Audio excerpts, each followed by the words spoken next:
আসসালামু আলাইকুম রহমতুল্লাহি ওয়া বারাকাতুহু। নাহমাদুহু ওয়া নুসাল্লি আলা রাসূলিহিল কারীম, আম্মা বা'দ। ফাআউযু বিল্লাহি মিনাশ শাইতানির রাজীম। তানজিলুল কিতাবি মিনাল্লাহিল আজিজিল হাকীম। সমস্ত প্রশংসা, সমস্ত গুণগান সেই মহান রব্বুল আলামিনের জন্য, যিনি আমাদেরকে এই কোরআনের তাফসিরের দার্সে উপস্থিত হওয়ার তৌফিক দান করেছেন। আলহামদুলিল্লাহ। দুরুদ ও সালাম বর্ষিত হোক মানবতার মুক্তির দূত মুহাম্মদ সাল্লাল্লাহু আলাইহি ওয়াসাল্লামের উপর। সম্মানিত উপস্থিতি, আজকে ইনশাআল্লাহ আমরা সূরা জুমারের 1 থেকে নিয়ে 41 নং আয়াত পর্যন্ত তাফসির করব। তো এই সূরা জুমার শব্দের অর্থ হলো দল, মানুষের সমষ্টি।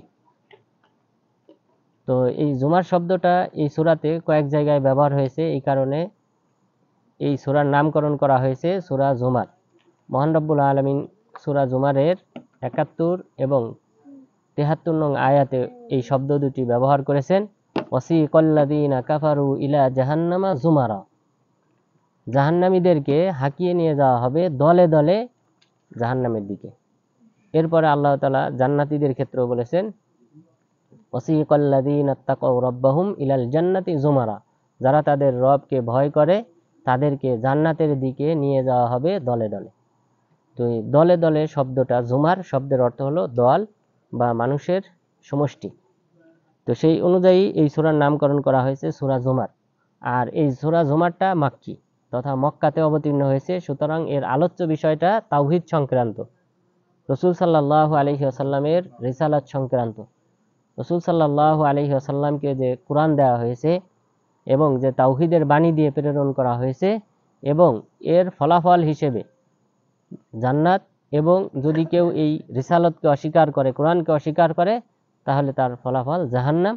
মূলত এই বিষয়েই আলোচনা করা হয়েছে এই সূরাতে। তো প্রথম আয়াত মহান রব্বুল আলামিন বলেছেন, তানজিলুল কিতাবি মিনাল্লাহিল আজিজিল হাকীম, এই কিতাবের অবতরণ হয়েছে মহান রব্বুল আলামিনের পক্ষ থেকে, যিনি হলেন পরাক্রমশালী এবং প্রজ্ঞাময়। আল আজিজ বলা হয়, এটা আল্লাহ তাআলার একটা নাম, এবং হাকিম আল্লাহ তাআলার একটা নাম। আজিজ মানে যিনি হলেন পরাক্রমশালী শাস্তি দেওয়ার ক্ষেত্রে, অর্থাৎ কাউকে যদি তিনি শাস্তি দিতে চান তাহলে ইহা থেকে বাধা প্রদানকারী কেউ নেই, অর্থাৎ তিনি যদি চান কাউকে শাস্তি দেবেন। এরপর হাকিম প্রজ্ঞাময়, অর্থাৎ যিনি বিজ্ঞ জ্ঞানী। তো মহান রব্বুল আলামিন এই আয়াতে বললেন যে এই কিতাবের অবতরণ হয়েছে, অর্থাৎ আমরা জানি অবতরণটা হয় উপর থেকে নিচের দিকে। এ কারণে ইমাম শাফি রাহিমাহুল্লাহর শীর্ষ স্থানীয় যে অনুসারী ছিলেন, তারা বলেছেন পবিত্র কোরআন এবং হাদিসে মোট 1000টি দলিল রয়েছে যে আল্লাহ তাআলা উপরে আছেন। সেই 1000টা দলিলের একটা অংশ হলো যে অসংখ্য দলিল আছে, যে দলিলগুলিতে বলা হয়েছে যে অনেক কিছু আল্লাহ তাআলার কাছ থেকে নিচে নেমে আসে। তো নিচে নেমে আসাটা হয় আমরা জানি উপর থেকে নিচে।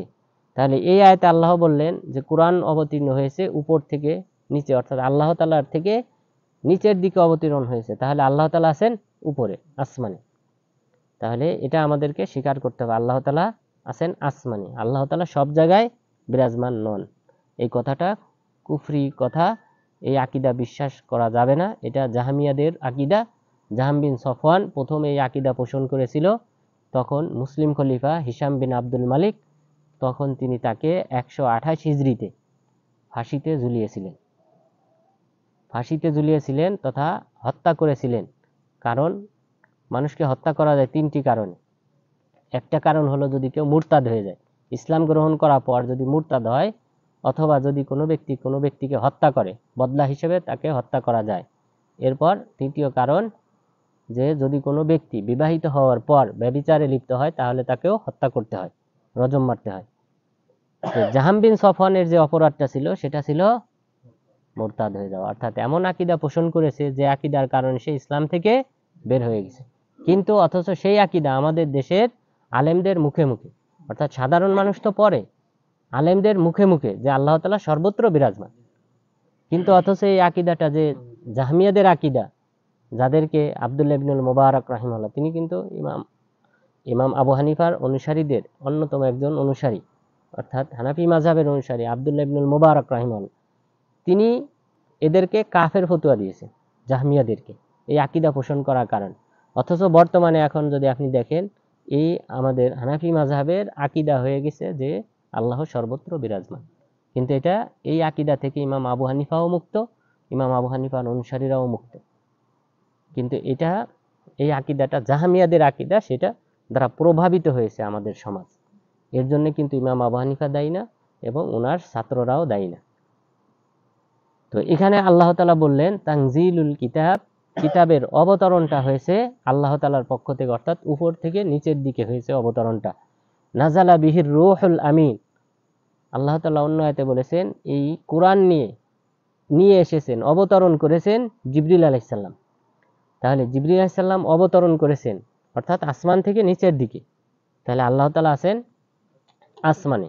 এটা হলো তার একটা দলিল, যে ইমাম শাফি রহমাতুল্লাহ অনুসারী যেটা বলছেন যে 1000-এর উপর দলিল রয়েছে, সেই দলিলের এক প্রকার দলিল হলো যে অনেক কিছু আল্লাহ তাআলার কাছ থেকে নেমে আসে। তার মধ্যে একটা আয়াত হলো যে কোরআন নেমে এসেছে আল্লাহ তাআলার কাছ থেকে, জিবরিল আলাইহিস সালাম ফেরেশতাগণ নেমে আসেন আল্লাহ তাআলার কাছ থেকে, অর্থাৎ উপর থেকে নিচের দিকে নেমে আসেন।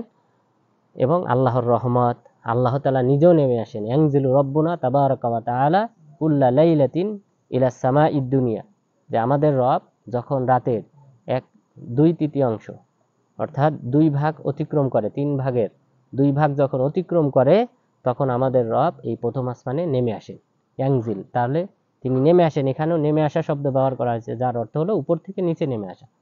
এছাড়াও স্পষ্ট যে দলিলগুলি রয়েছে, আর রহমানু আলাল আরশি ইস্তাওয়া, আল্লাহ তাআলা আরশের উপরে আছেন। তো আরশটা হলো 7 আসমানের উপরে। এছাড়াও রাসূল সাল্লাল্লাহু আলাইহি ওয়াসাল্লামের মেরাজ হয়েছিল আমরা জানি 7 আসমানের উপরে, সিদরাতুল মুনতাহা অতিক্রম করে তারপর আল্লাহ তাআলার সাথে সাক্ষাৎ হয়েছিল।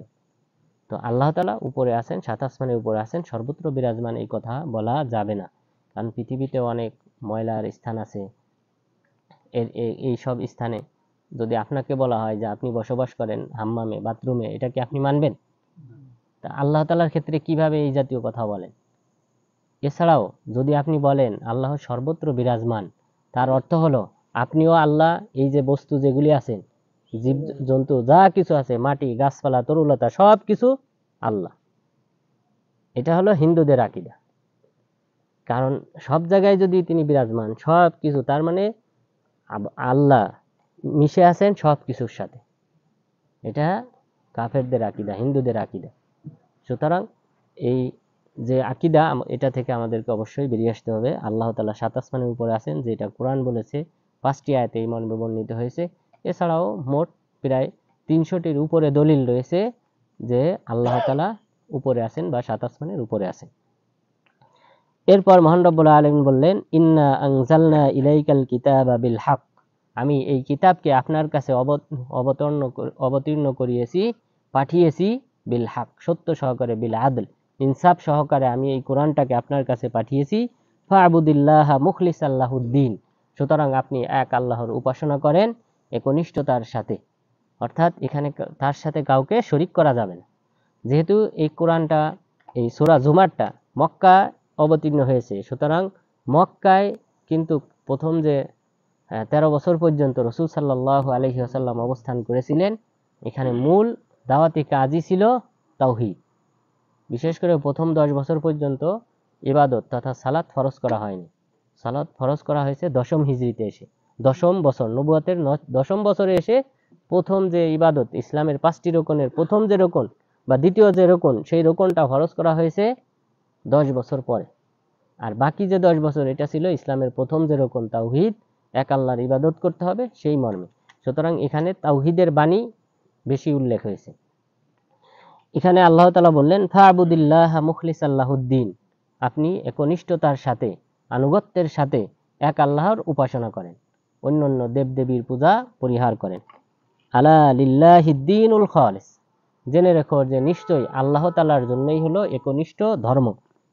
ওয়াল্লাযীনা ইত্তাখাযু মিন দুনিহি আউলিয়া মা না'বুদুহুম ইল্লা লিয়ুকাররিবুনা ইলাল্লাহি যুলফা, আর যারা আল্লাহকে বাদ দিয়ে অন্যান্য দেবদেবীর পূজা করে, উপাসনা করে, তারা বলে যে আমরা এই সকল দেবদেবীর উপাসনা করি শুধুমাত্র তারা আমাদেরকে আল্লাহর নৈকট্য বানাবে, আল্লাহ তাআলার নিকট আমাদের জন্য সুপারিশ করবে, এই কারণেই আমরা তাদের উপাসনা করি। অর্থাৎ তারাও, মক্কার কুরাইশরাও জানতো যে ইবাদত পাওয়ার যোগ্য হলেন একমাত্র আল্লাহ তাআলা, অন্য কোনো মাবুদ, অন্য কোনো দেবদেবী ইবাদত পাওয়ার যোগ্য না। তবে তখন যখন প্রশ্ন করা হলো তাহলে কেন উপাসনা করো, তখন তাদের উত্তর ছিল এটা, যে লিউকাররিবুনা ইলাল্লাহি যুলফা, তারা আমাদেরকে অর্থাৎ এই দেবদেবী সুপারিশ করবে আল্লাহর নিকট, যেন আমাদের পাপ ক্ষমা করা হয়, আমাদেরকে যেন তার নিকটবর্তী বানানো হয়। এই কারণে এই যে তারা কিয়াস করেছে, যে দুনিয়াবী জীবনের সাথে কিন্তু তারা মূলত কিয়াস করেছে। দুনিয়াতে কোনো এক ব্যক্তির নিকটবর্তী হতে হলে তখন কিন্তু সুপারিশের প্রয়োজন হয়, তার যে বন্ধু আছে বা তার পরিচিত যে ব্যক্তি আছে তাদের সুপারিশ করে তার কাছে আসতে হয়। এটা হলো দুনিয়াতে নিয়ম। কিন্তু আল্লাহ তাআলার ক্ষেত্রে আল্লাহর নৈকট্য অর্জনের জন্য এরকম কোনো মাধ্যম ধরার প্রয়োজন হয় না। মহান রব্বুল আলামিন বলেছেন, উদউনি আস্তাজিব লাকুম, তোমরা আমাকে ডাকো, আমি তোমাদের ডাকে সাড়া দেব, কোনো মাধ্যম প্রয়োজন নেই। ওসিলা যেটা জায়েজ সেটা হলো 3 প্রকার ওসিলা জায়েজ, এর বাহিরের কোনো প্রকার ওসিলা জায়েজ না, বরং সেটা হলো শিরক। 3 প্রকার ওসিলা, একটি হলো ওয়ালিল্লাহিল আসমাউল হুসনা ফাদউহু বিহা, আল্লাহ তাআলার অসংখ্য অগণিত সুন্দর সুন্দর নাম রয়েছে, তোমরা সেই নামের মাধ্যমে আল্লাহ তাআলাকে ডাকো।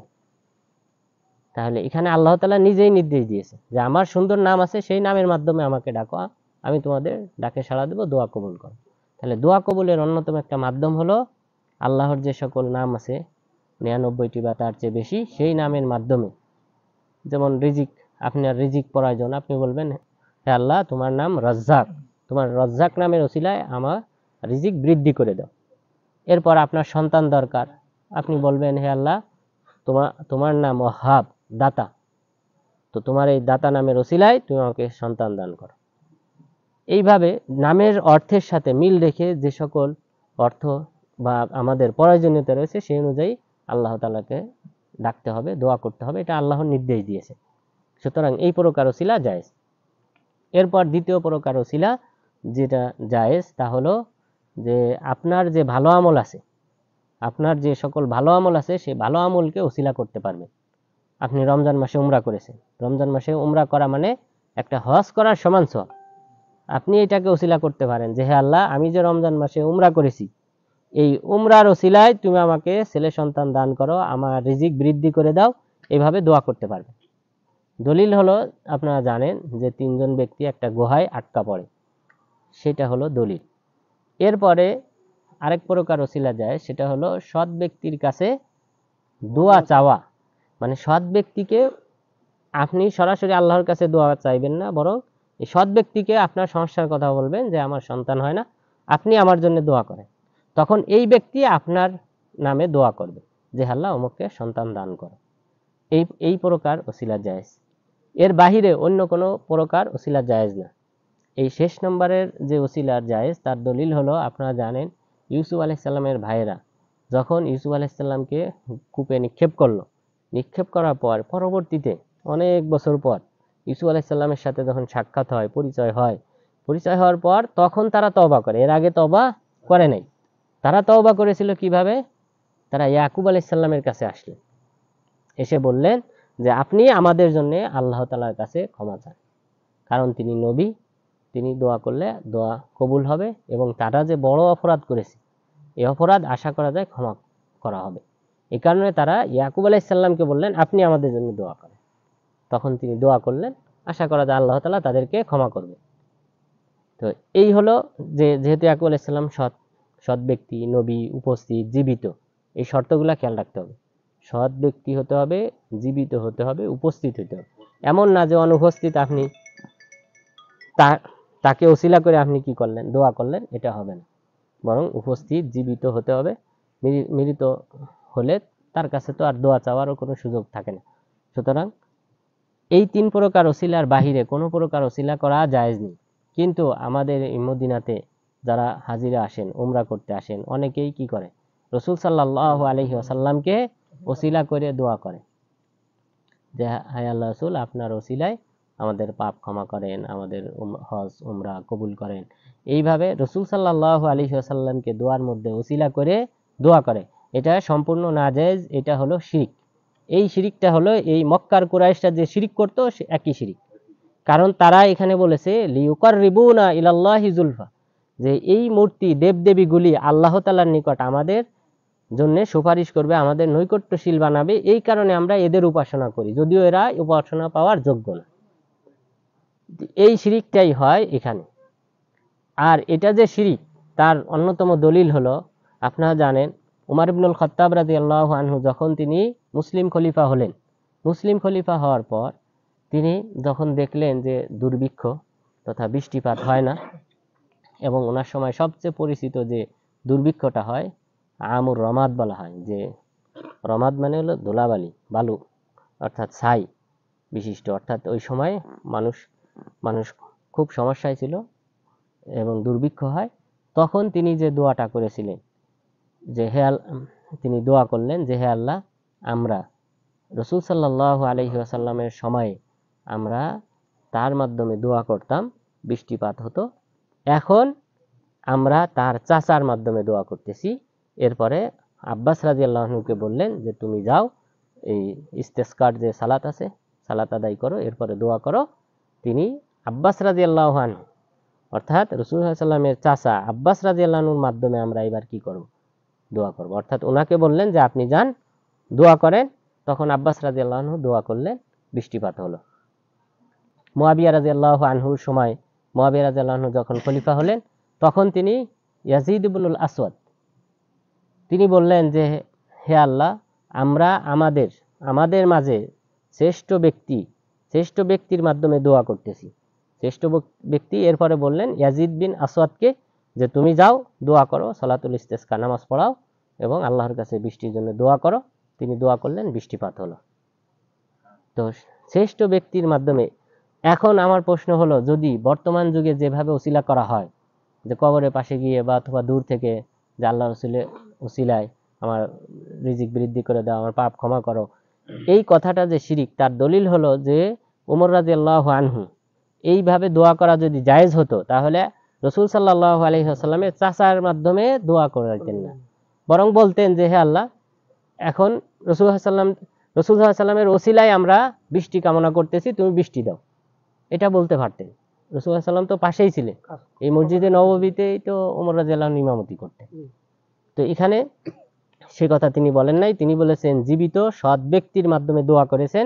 আব্বাস রাদিয়াল্লাহু আনহুকে বললেন আপনি দোয়া করেন, যেহেতু আপনার সাথে রাসূল সাল্লাল্লাহু আলাইহি ওয়াসাল্লামের বংশীয় সম্পর্ক এবং আল্লাহর নৈকট্যশীল বান্দা, আপনি দোয়া করেন, দোয়া কবুল হবে। দোয়া কবুল হলো, বৃষ্টিপাতও হলো। মুয়াবিয়া রাদিয়াল্লাহু আনহুর সময় তিনিও তার কাছে যাকে মনে হয়েছে যে তার সময়কার শ্রেষ্ঠ ব্যক্তি ইয়াজিদ ইবনুল আসওয়াদ রাদিয়াল্লাহু আনহু, তাকে বললেন আপনি দোয়া করেন, দোয়া করলেন, বৃষ্টিপাত হলো। তাহলে এটাই হলো, আমরা এই সাহাবাদের থেকে আমরা আদর্শ গ্রহণ করব। যদি এইভাবে দোয়া করাটা যদি জায়েজ থাকতো, অর্থাৎ যেভাবে মানুষ বর্তমানে করে, যেটা আমাদের দেশেও ইমামগণ দোয়া করে থাকে, দোয়ার সময় রাসূলুল্লাহ সাল্লাল্লাহু আলাইহি ওয়াসাল্লামের বরকতে, রাসূলুল্লাহ সাল্লাল্লাহু আলাইহি ওয়াসাল্লামের ওসিলায় ইত্যাদি কথার মাধ্যমে যে দোয়াটা করা হয়, এটা সঠিক না। যদি সঠিক হতো সাহাবাগণ তারা করতেন, কিন্তু তাদের থেকে আমরা দিন শিক্ষা করব এবং আমরা এই সালাফদের আকীদার উপর ইনশাআল্লাহ প্রতিষ্ঠিত থাকব। সুতরাং আমরা যে 3 প্রকার ওসিলার কথা বললাম, এর বাহিরে যত প্রকার ওসিলা আছে সব প্রকার ওসিলা হয়তো শিরকি ওসিলা, না হয় বিদআতি ওসিলা। সুতরাং এটা আমাদেরকে পরিহার করতে হবে। ইন্নাল্লাহা ইয়াহকুমু বাইনাহুম ফীমা হুম ফীহি মুখতালিফুন। আল্লাহ তাআলা কিয়ামত দিবসে তারা যে এই যে বিবাদমান বিষয় নিয়ে দ্বন্দ্বে লিপ্ত হয়েছে, সেই বিষয়ে আল্লাহ তাআলা ফয়সালা করবেন। অর্থাৎ তারা যে আল্লাহর উপাসনা পরিহার করে দেবদেবীর পূজা করে, এই বিষয়ে আল্লাহ তাআলা ফয়সালা করবেন, অর্থাৎ বিনিময়ে তাদেরকে জাহান্নামে পাঠাবেন। ইন্নাল্লাহা লা ইয়াহদি মান হুয়া কাযিবুন কাফফার। আল্লাহ তাআলা তাকে হেদায়েত দেন না যে ব্যক্তি মিথ্যুক এবং কাফের।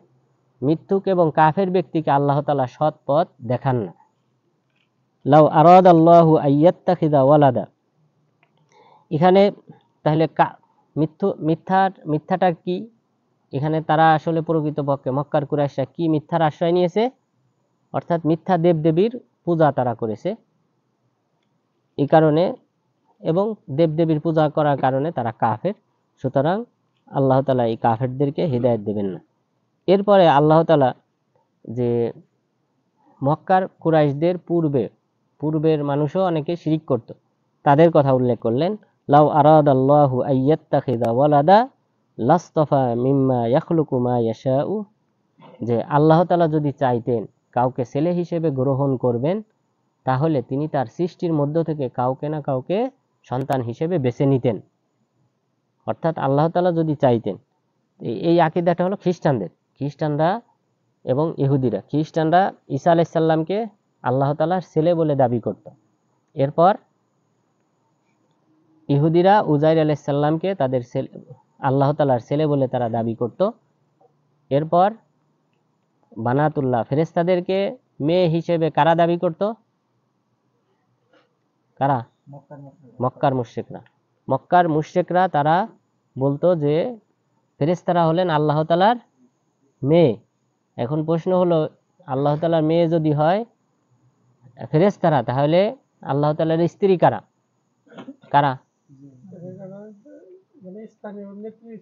হ্যাঁ, জিনদের মধ্যে নেতৃস্থানীয় যারা রমণী আছে তারা। এটা হলো মক্কার কুরাইশদের আকীদা ছিল। এটা আমরা বিভিন্ন দার্সে আমরা আগেও বলেছি। কোরআনের তাফসীর যেহেতু একই আয়াত বারবার আসে বিভিন্ন জায়গায়, তো তাহলে এই আল্লাহ তাআলার যে সন্তান আছে এই আকীদা কাদের ছিল? প্রথমে ছিল ইহুদি খ্রিস্টান, এরা ছিল ঈসা আলাইহিস সালাম এবং উজাইর আলাইহিস সালাম।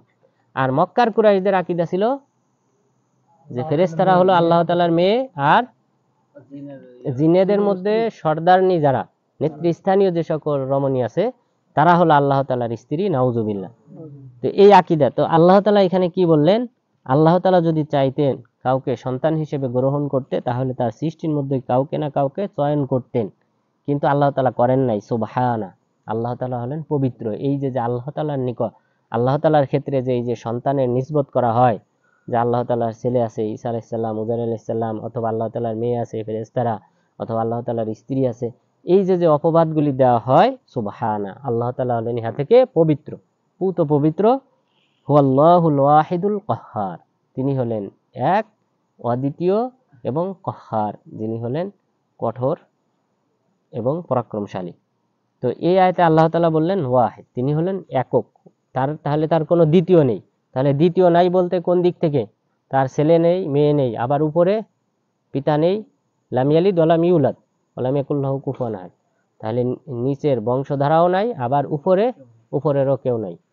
অর্থাৎ কুল হুয়াল্লাহু আহাদ, হে নবী আপনি বলুন আল্লাহ তাআলা হলেন এক, অদ্বিতীয়, আল্লাহুস সামাদ, আল্লাহ তাআলা হলেন মুখাপেক্ষীহীন, বরং পুরা সমস্ত মাখলুক আল্লাহ তাআলার মুখাপেক্ষী, তিনি কারো মুখাপেক্ষী নন। লাম ইয়ালিদ, তিনি জন্ম দেন নাই, অর্থাৎ তার কোনো সন্তান নেই, তাহলে মেয়েও নেই, ছেলেও নেই।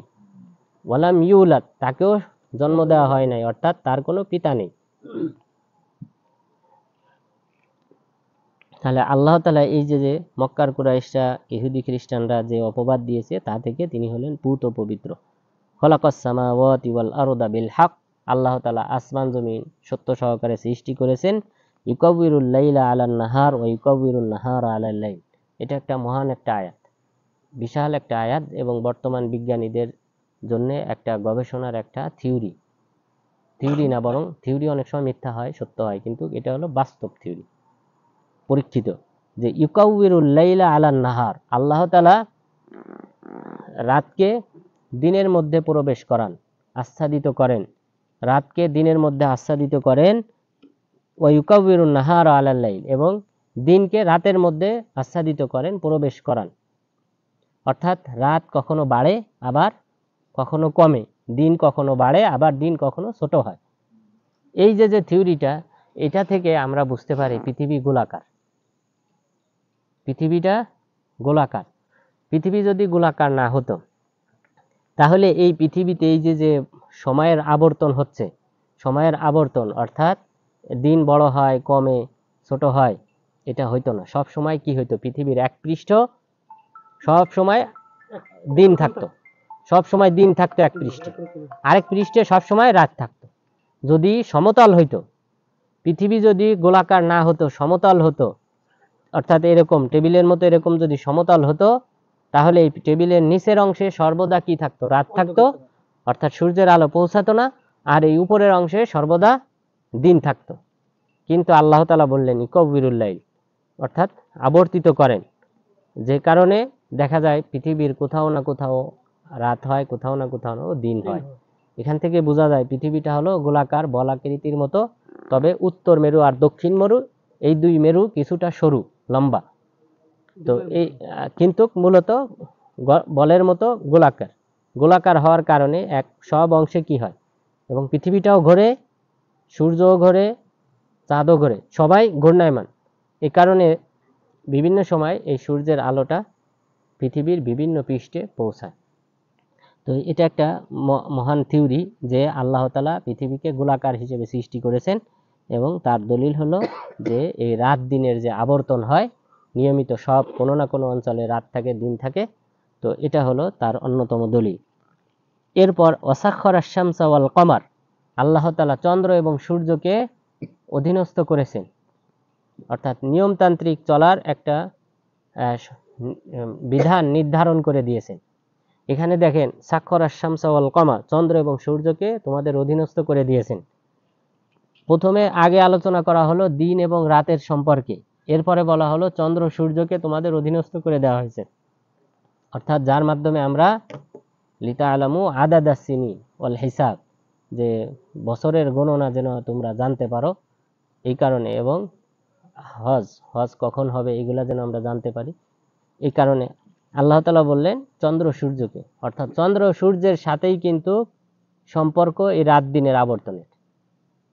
এই রাত দিনের আবর্তনে চন্দ্র সূর্যের সাথে সম্পর্ক, অর্থাৎ সূর্যের সাথে সম্পর্ক হলো সূর্যের কারণে এই যে রাত দিন এগুলি হয়, আর চন্দ্রের সাথে সম্পর্ক হলো যে বছর, যে গণনা বছর, চন্দ্রেরও একটা নির্দিষ্ট বছর আছে এবং পৃথিবীরও নির্দিষ্ট একটা বছর আছে। অর্থাৎ পৃথিবী সূর্যের চারপাশে ঘুরে আসতে তার সময় লাগে 365 দিন, সূর্যের চারপাশে পূর্ণ প্রদক্ষিণ করতে সময় লাগে 365 দিন, অর্থাৎ 1 বছর।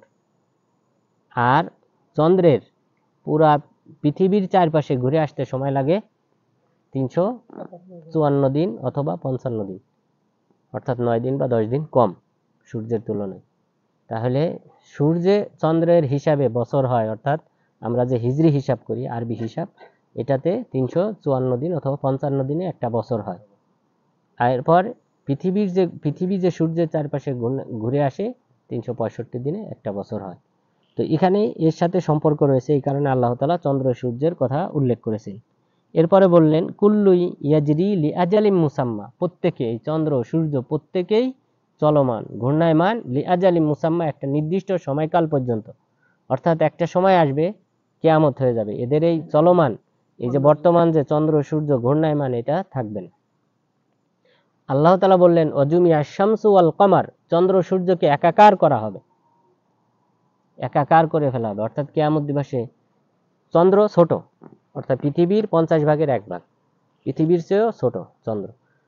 এই যে মহাকাশে যা কিছু দেখেন এই সবগুলি, এই যে চন্দ্র রাতের আধারে যত ঝলমল করে যে সকল বাতি জ্বলে, নক্ষত্র, সবগুলি এই পৃথিবীর মতো এরকম মাটির বিশাল বিশাল ভূখণ্ড। সুবহানাল্লাহ। তাহলে চিন্তা করেন এইগুলি কিভাবে মহাকাশে শূন্যে ভাসমান। এই পৃথিবীটাও কিন্তু ভাসমান, এটা কিন্তু লেগে নাই। এই পৃথিবীটাও চিন্তা করেন পৃথিবীর ওজন কত হবে, এত ওজন নিয়ে সে এই মহাকাশে ঘূর্ণায়মান। সূর্য এর চেয়ে 13 লক্ষ গুণ বড় পৃথিবীর চেয়ে, সেও তার এই বিশাল দেহ নিয়ে, এই মাটির ভূখণ্ড, এই মাটির বিশাল দেহ নিয়ে সে মহাকাশে ঘূর্ণায়মান। চন্দ্র একই কথা। তো এই যে এটা হলো একটা আল্লাহ তাআলা একটা মহাসৃষ্টি। আল্লাহ তাআলা বললেন লি আজালিম মুসাম্মা, এদেরও একটা নির্ধারিত সময় আছে, এক সময় কিয়ামত হবে। এটা বর্তমান বিজ্ঞানীরা স্বীকার করে যে চন্দ্র সূর্যের এই যে বর্তমান যে নিয়ম নীতিতে চলতেছে, এটা এক সময় থেমে যাবে, থাকবে না। কারণ মহাকাশে বিভিন্ন নক্ষত্র আছে, সূর্য একটা নক্ষত্র, মিডিয়াম সাইজের একটা নক্ষত্র, অর্থাৎ একদম ছোট না আবার বড়ও না। এরকম বহু নক্ষত্র আছে আকাশে যাদের ইতিমধ্যে মৃত্যু হয়েছে, যাদেরকে বলা হয় ব্ল্যাক হোল, কৃষ্ণ গহ্বর, ব্ল্যাক হোল বলা হয় মৃত্যুর পরে। অর্থাৎ তাদের যে বক্ষে যে হাইড্রোজেন গ্যাসের অনবরত বিস্ফোরণ ঘটার ফলে যে আলোর বিস্ফোরণ যে বিভিন্ন গ্রহে উপগ্রহে ছড়িয়ে পড়ে, সেটা একসময় নিভে যাবে, থেমে যাবে। মহান রব্বুল আলামিন বলেছেন ইজা শামসু কুবিরাত, যখন সূর্যকে আলোহীন করা হবে। এরপরে নক্ষত্ররাজি সম্পর্কে, সূর্য যদিও একটা নক্ষত্রের অন্তর্ভুক্ত, মহান রব্বুল আলামিন বলেছেন ওয়া ইযান নুজুমুন কাদারাত, যখন নক্ষত্ররাজি আলোহীন হয়ে যাবে, তাহলে এরা একসময় আলোহীন হয়ে যাবে। আর আল্লাহ তাআলা বললেন চন্দ্রের কথা, ওয়াজুমিয়া শামসু ওয়াল কমার, চন্দ্র সূর্য একাকার করা হবে। অর্থাৎ কিয়ামতের আগে এই সূর্যের যে গ্র্যাভিটেশন ফোর্স আছে, মহাকর্ষ শক্তি, এই শক্তি আরো বেড়ে যাবে, তখন সে চন্দ্রকে ছিনিয়ে নেবে। চন্দ্রকে যদি ছিনিয়ে নেওয়া হয়, সাধারণত এই পৃথিবীর কি প্রভাব পড়বে, পৃথিবীর যে পানির স্থিতিশীলতা এটা থাকবে না, পৃথিবী থেকে পানি উবে যাবে। অর্থাৎ এই পানির কারণ চন্দ্রের একটা বিশাল প্রভাব রয়েছে পৃথিবীর পানির উপর, যে কারণে জোয়ার ভাটা হয় আমরা জানি। তো এটা থাকবে না এক সময়। এইভাবে কিয়ামত সম্পর্কে, এটা বর্তমান বিজ্ঞানীরা এগুলি স্বীকার করে। তাহলে এটা হলো আল্লাহ তাআলার দেওয়া একটা বিশাল নিয়ামত, যে এই নিয়ামত এক সময় শেষ হয়ে যাবে, চন্দ্র সূর্য এক সময় মারা যাবে, তথা কিয়ামত সংগঠিত হবে। অর্থাৎ সূর্যের আলো যদি না থাকে, এই পৃথিবীতে জীবজন্তু কোনো কিছু বসবাস করা সম্ভব না। আমরা রেহলা ইলমিয়াতে বলেছিলাম যে মানুষের খাবারের উৎস হলো কয়টি? 4টি। তার মধ্যে অন্যতম একটা হলো সূর্য। এই সূর্য যদি না থাকে, এই পৃথিবী বরফে ঢাকা পড়ে যাবে, এখানে মানুষ, জীবজন্তু, গাছপালা, তরুলতা কোনো কিছু বসবাস করা সম্ভব না, থাকবে না, এগুলি মারা যাবে। আল্লাহ ওহুয়াল আজিজুল গফফার। এরপরে আল্লাহ তাআলা বললেন, জেনে রেখো আল্লাহ তাআলা হলেন পরাক্রমশালী, অর্থাৎ প্রতিশোধ নিতে আল্লাহ তাআলা কার্পণ্যতা করেন না, প্রতিশোধ নেওয়ার ক্ষেত্রে তাকে বাধা প্রদানকারী কেউ নেই। আল গফফার, সেই সাথে তিনি হলেন ক্ষমাকারী, অর্থাৎ মুমিনদের জন্য তারা যদি অন্যায় কাজ করে, তওবা করে, আল্লাহ তাআলা তা ক্ষমা করে দেন। তাহলে একদিকে যারা অন্যায়কারী তাদেরকে শাসানো হয়েছে যে সাবধান, প্রতিশোধ গ্রহণ করতে কিন্তু আমি কোনো প্রকার কার্পণ্যতা করি না। এরপরে আবার মুমিনদেরকে আশার বাণী শুনিয়েছেন যে গফফার, আমি হলাম ক্ষমাশীল, ক্ষমাকারী, সুতরাং তোমরা আমার কাছে ক্ষমা চাও। তাহলে এটা হল আল্লাহ তাআলার নাম। তাহলে এই নাম ওসিলা করা যাবে যে আল্লাহ, তুমি যেহেতু প্রতিদিন শেষ রাতে প্রথম আসমানে নেমে আসো আর বলতে থাকো যে কে আছে তোমাদের মধ্যে আমার কাছে ক্ষমা চাবে, আমি ক্ষমা করব, তো তোমার এই গফফার নামের ওসিলায় তুমি আমার পাপসমূহ ক্ষমা করে দাও। তাহলে আশা করা যায় দোয়া কবুল হবে। দোয়া কবুলের একটা অন্যতম মাধ্যম আল্লাহ তাআলার নামকে ওসিলা করা। এরপর মহান রব্বুল আলামিন বললেন, খলাকাকুম মিন নাফসিন ওয়াহিদা, আল্লাহ তাআলা তোমাদেরকে সৃষ্টি করেছেন এক আত্মা থেকে, সুম্মা জাআলা মিনহা যাওজাহা, এক আত্মা বলতে আদম আলাইহিস সালাম। এরপরে সুম্মা জাআলা মিনহা যাওজাহা, ওই একই আত্মা থেকে, একই ব্যক্তি থেকে আল্লাহ তাআলা আবার সৃষ্টি করেছেন তার যুগল, তার স্ত্রী সৃষ্টি করেছেন। অর্থাৎ হাওয়া আলাইহিস সালামকে সৃষ্টি করা হয়েছে মিন জিলই আদম, আদম আলাইহিস সালামের যে বাঁকা হাড্ডি আছে, বাম পাজরের বাঁকা হাড্ডি, এই বাম পাজরের বাঁকা হাড্ডি থেকে সৃষ্টি করা হয়েছে, যা হাদিসে উল্লেখ করা হয়েছে। ওয়া আনজালা লাকুম মিনাল আনআমি থামানিয়াতা আজওয়াজ, আল্লাহ তাআলা তোমাদের জন্য অবতরণ করেছেন 8 শ্রেণীর জীবজন্তু। এখানে যে শব্দটা ব্যবহার করা হয়েছে যে ওয়া আনজালা লাকুম, আল্লাহ তাআলা অবতরণ করিয়েছেন, পাঠিয়েছেন 8 শ্রেণীর প্রাণী, গবাদি পশু 8 শ্রেণীর প্রাণী বলতে যা আল্লাহ তাআলা সূরা আনআমের 143-44 নম্বর আয়াতে উল্লেখ করেছেন, সামানিয়াতা আজওয়াজ মিনাল যা'ন ইসনাইন ওয়া মিনাল মা'জ ইসনাইন। এরপরে বললেন ওয়া মিনাল ইবিল ইসনাইন ওয়া মিনাল বাকার ইসনাইন। যে 8 শ্রেণী প্রাণী বলতে উদ্দেশ্য হলো মোট 4 শ্রেণী, কিন্তু নর নারী, অর্থাৎ উটের নর নারী 2 শ্রেণী। এরপরে না গরু, ষাঁড় এবং গাভী। এরপরে ছাগল এবং ছাগি। এরপরে দুম্বার নর এবং মাদি। এই মোট 8 শ্রেণীর প্রাণী, যে প্রাণী দিয়ে কিন্তু কুরবানি দেওয়া জায়েজ, এর বাইরে কোনো প্রাণী দিয়ে কুরবানি করা জায়েজ না। অর্থাৎ অন্য প্রাণী হালাল, যেমন হরিণ খাওয়া হালাল, কিন্তু ওটা দিয়ে কুরবানি হবে না। তো আল্লাহ তাআলা বললেন যে আনজালা লাকুম মিনাল আনআম, চতুষ্পদ প্রাণীর মধ্য থেকে আল্লাহ তাআলা 8 শ্রেণীর প্রাণী অবতরণ করিয়েছেন। আমরা বলেছিলাম অবতরণ হয় আসমান থেকে, উপর থেকে। অর্থাৎ হতে পারে এই 8 শ্রেণীর প্রাণী আল্লাহ তাআলা জান্নাত থেকে পাঠিয়েছেন এই পৃথিবীতে। এরপর এখানে বংশ বিস্তার হয়েছে। অর্থাৎ যেমন আদম আলাইহিস সালামকে আল্লাহ তাআলা সৃষ্টি করার পর জান্নাতে রেখেছিলেন, জান্নাত থেকে পৃথিবীতে পাঠিয়েছিলেন। এরপর পৃথিবীতে আসার পর এখানে বংশধর বৃদ্ধি পেয়েছে। অনুরূপ এই 8 শ্রেণীর প্রাণীকেও আল্লাহ তাআলা আসমান থেকে তথা জান্নাত থেকে দুনিয়াতে পাঠিয়েছেন। এরপর তাদের বংশধারা এখানে বিস্তৃত হয়েছে। ইয়াখলুকুকুম ফি বুতুনি উম্মাহাতিকুম খালকাম মিন বাদি খালক ফি যুলুমাতি সালাস। আল্লাহ তাআলা বললেন যে আল্লাহ তাআলা তোমাদেরকে সৃষ্টি করেছেন তোমাদের মাতৃগর্ভে পর্যায়ক্রমে, অর্থাৎ বিভিন্ন ধাপে ধাপে তোমাদেরকে সৃষ্টি করেছেন ফি যুলুমাতিন সালাস, তিনটি ত্রিবিধ আধারে, অর্থাৎ 3 ধরনের অন্ধকারে। অর্থাৎ পেটের একটা অন্ধকার, আলেমগণ যেটা বলেছেন, মুহাসসিরিনগণ 3টা অন্ধকার বলতে কতাদা রাহিমাহুল্লাহ তিনি বলেছেন যে জুলমাতুল বাতন, পেটের যে আধার আছে। এরপরে বললেন জুলমাতুর রাহিম, মাতৃগর্ভের যে আধার আছে। এরপরে জুলমাতুল মাশিশা তথা যে জিল্লির মাঝে, অর্থাৎ যে একটা পর্দার ভিতরে বাচ্চাটা বড় হয়, সেই পর্দার, অর্থাৎ পাতলা একটা পর্দার মধ্যেই কিন্তু বাচ্চা সন্তান বড় হয়, সেই পর্দার যে আধার, সেই আধার। তাহলে মোট 3 প্রকার আধারের মাঝে, অন্ধকারের মাঝে এই সন্তান বা মানুষদেরকে বৃদ্ধি করা হয় পর্যায়ক্রমে। তাহলে একটা আধার হলো যে পেটের কারণে, অর্থাৎ উপরের চামড়া, গোশত ইত্যাদির কারণে মধ্যে যে অন্ধকারটা তৈরি হয়। এরপরে মাতৃগর্ভে যে অন্ধকার। এরপরে 3 নাম্বার হলো যেই পর্দাটার মাঝে, পাতলা পর্দার মাঝে যে সন্তানটা বড় হয়। এই মোট 3 প্রকার আধারের মাঝে আল্লাহ তাআলা তোমাদেরকে পর্যায়ক্রমে সৃষ্টি করেছেন। পর্যায়ক্রম বলতে কয়টা পর্যায়ক্রম? এই ব্যাপারে মুফাসসিরিনগণ 6টি স্তর উল্লেখ করেছেন, যে 6টি স্তরে আল্লাহ তাআলা এই মানুষের বৃদ্ধিটা ঘটিয়ে থাকেন। তার মধ্যে একটি হলো, প্রথমটি হলো যে নুতফা তথা ভ্রূণ আকারে। প্রথমে ভ্রূণ আকারে সন্তানটা মাতৃগর্ভে বড় হয়। এরপরে আলাকা মানে মাংসপিণ্ড। এরপরে আস্তে আস্তে এই ভ্রূণটা বড় হয়, বড় হওয়ার পর মাংসপিণ্ডে পরিণত হয়। এরপরে মুজগা মানে হলো এমন মাংসপিণ্ড, অর্থাৎ যেটা চাবানো যায়, মুজগা বলা হয় যে চাবানো যায়। আর এটা আঠার মতো আঠালো মাংসপিণ্ড। এরপরে বললেন যে ইজামা, চতুর্থ ধাপ হলো হাড্ডি, অর্থাৎ চতুর্থ ধাপে হাড্ডিতে পরিণত হয়। হাড্ডি তৈরি হওয়ার পর এরপরে লাহমা, গোশত দ্বারা আবৃত হয়। এরপরে 6 নাম্বার স্তর হলো যে এই চামড়ার উপর যে শাআরা, অর্থাৎ চুল, পশম ইত্যাদি গজায়। তাহলে এই মোট 6টি ধাপে মাতৃগর্ভে এই মানুষকে সৃষ্টি করা হয়।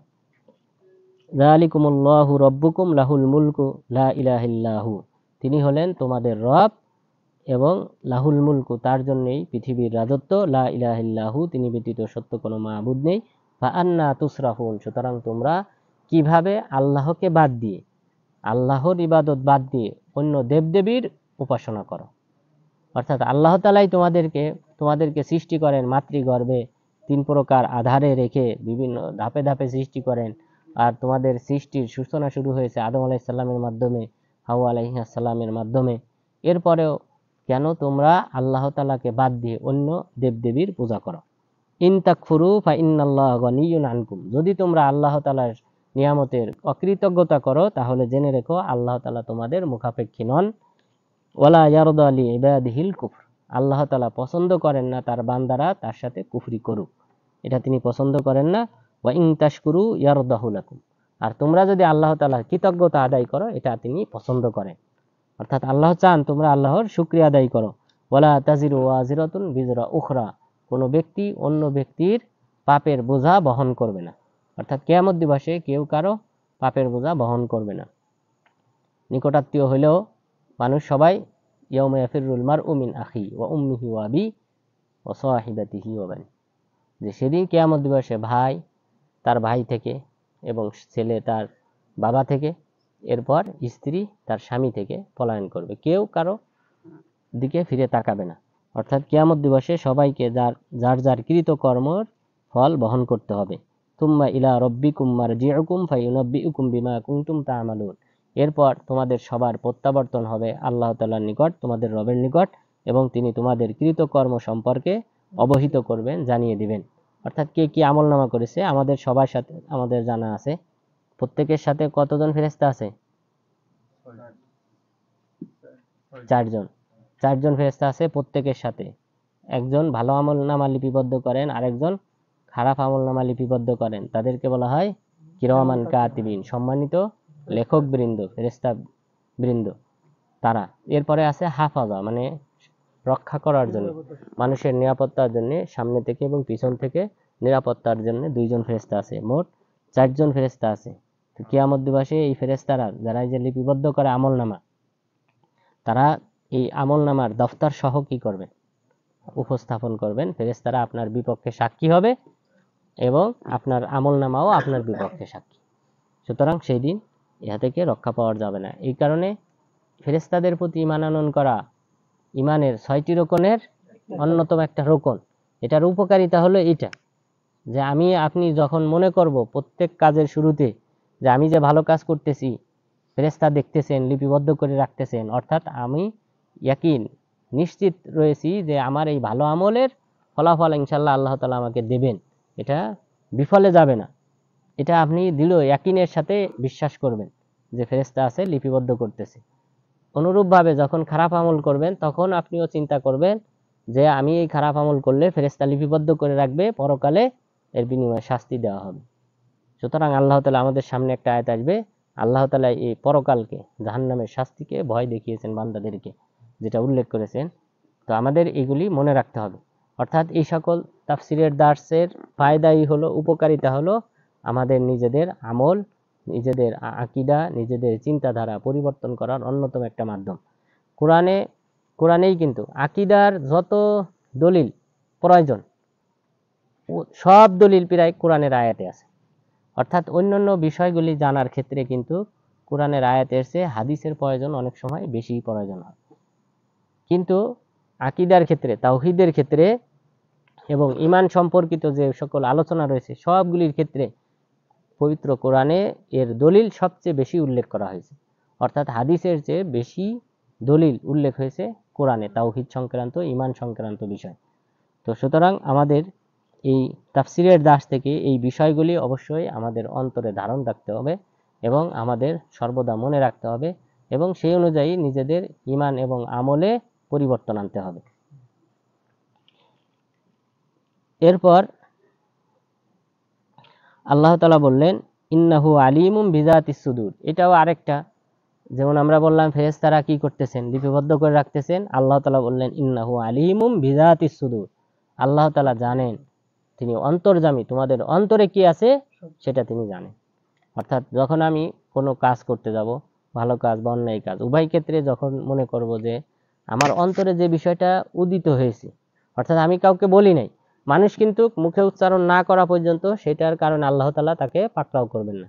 অর্থাৎ আপনি মনে একটা চিন্তা করেছেন, এটা খারাপ চিন্তা, কিন্তু প্রকাশ করেন নাই কারোর সামনে, কাউকে বলেন নাই, ততক্ষণ পর্যন্ত কিন্তু এটা দফতরে লিপিবদ্ধ করা হবে না, অর্থাৎ অন্যায় কাজ হলে। কিন্তু ভালো আমলের যদি চিন্তা করেন তখন কিন্তু আবার ফেরেশতা লিপিবদ্ধ করেন। তো এই ক্ষেত্রে যদি আপনি মনে করেন, এই আকীদা পোষণ করেন ইন্নাহু আলিমুম বিযাতিস সুদূর, আল্লাহ তাআলা আমাদের অন্তরে খবর জানেন, অর্থাৎ অন্তরে আমার হৃদয়ে যা উদিত হয়েছে সেটা আল্লাহ তাআলা জানেন। সুতরাং তখন কিন্তু খারাপ চিন্তা করলে সেখান থেকে ফিরে আসার সুযোগ আছে, যে আল্লাহ তাআলা তো জানেন আমি যদি এই অন্যায় কাজ করি তাহলে এর বিনিময়ে শাস্তি দেবেন।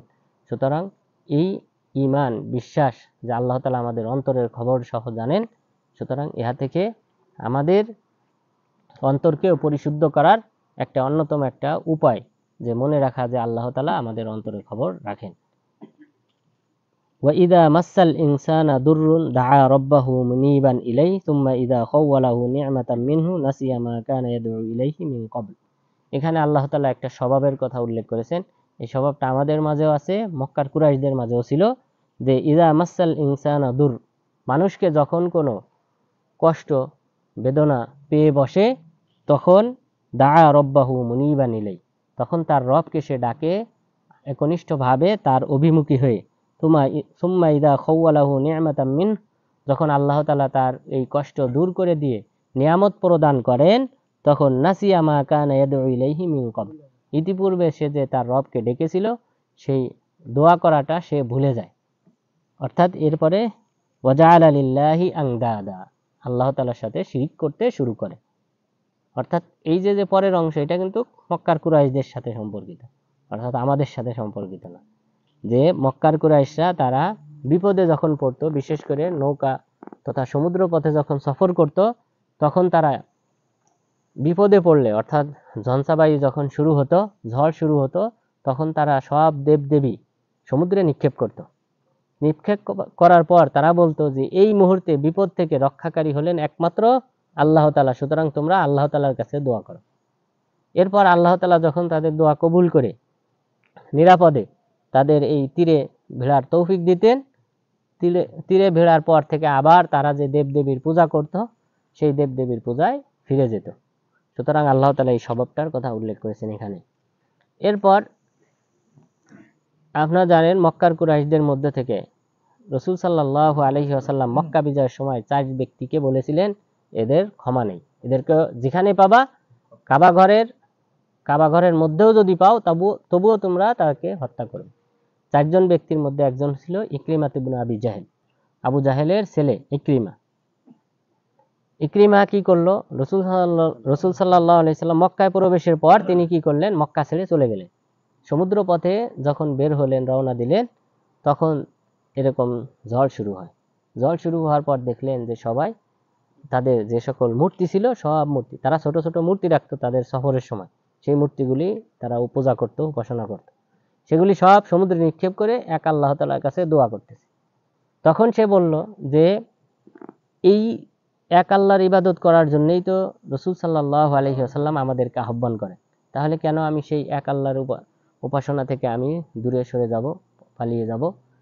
তো এই এক আল্লাহর ইবাদতের দিকে যেহেতু তিনি আহ্বান করেন, আর বিপদের সময় যদি তিনিই আমাদেরকে রক্ষা করে থাকেন, তাহলে অন্য সময়েও তিনি আমাদেরকে রক্ষা করেন।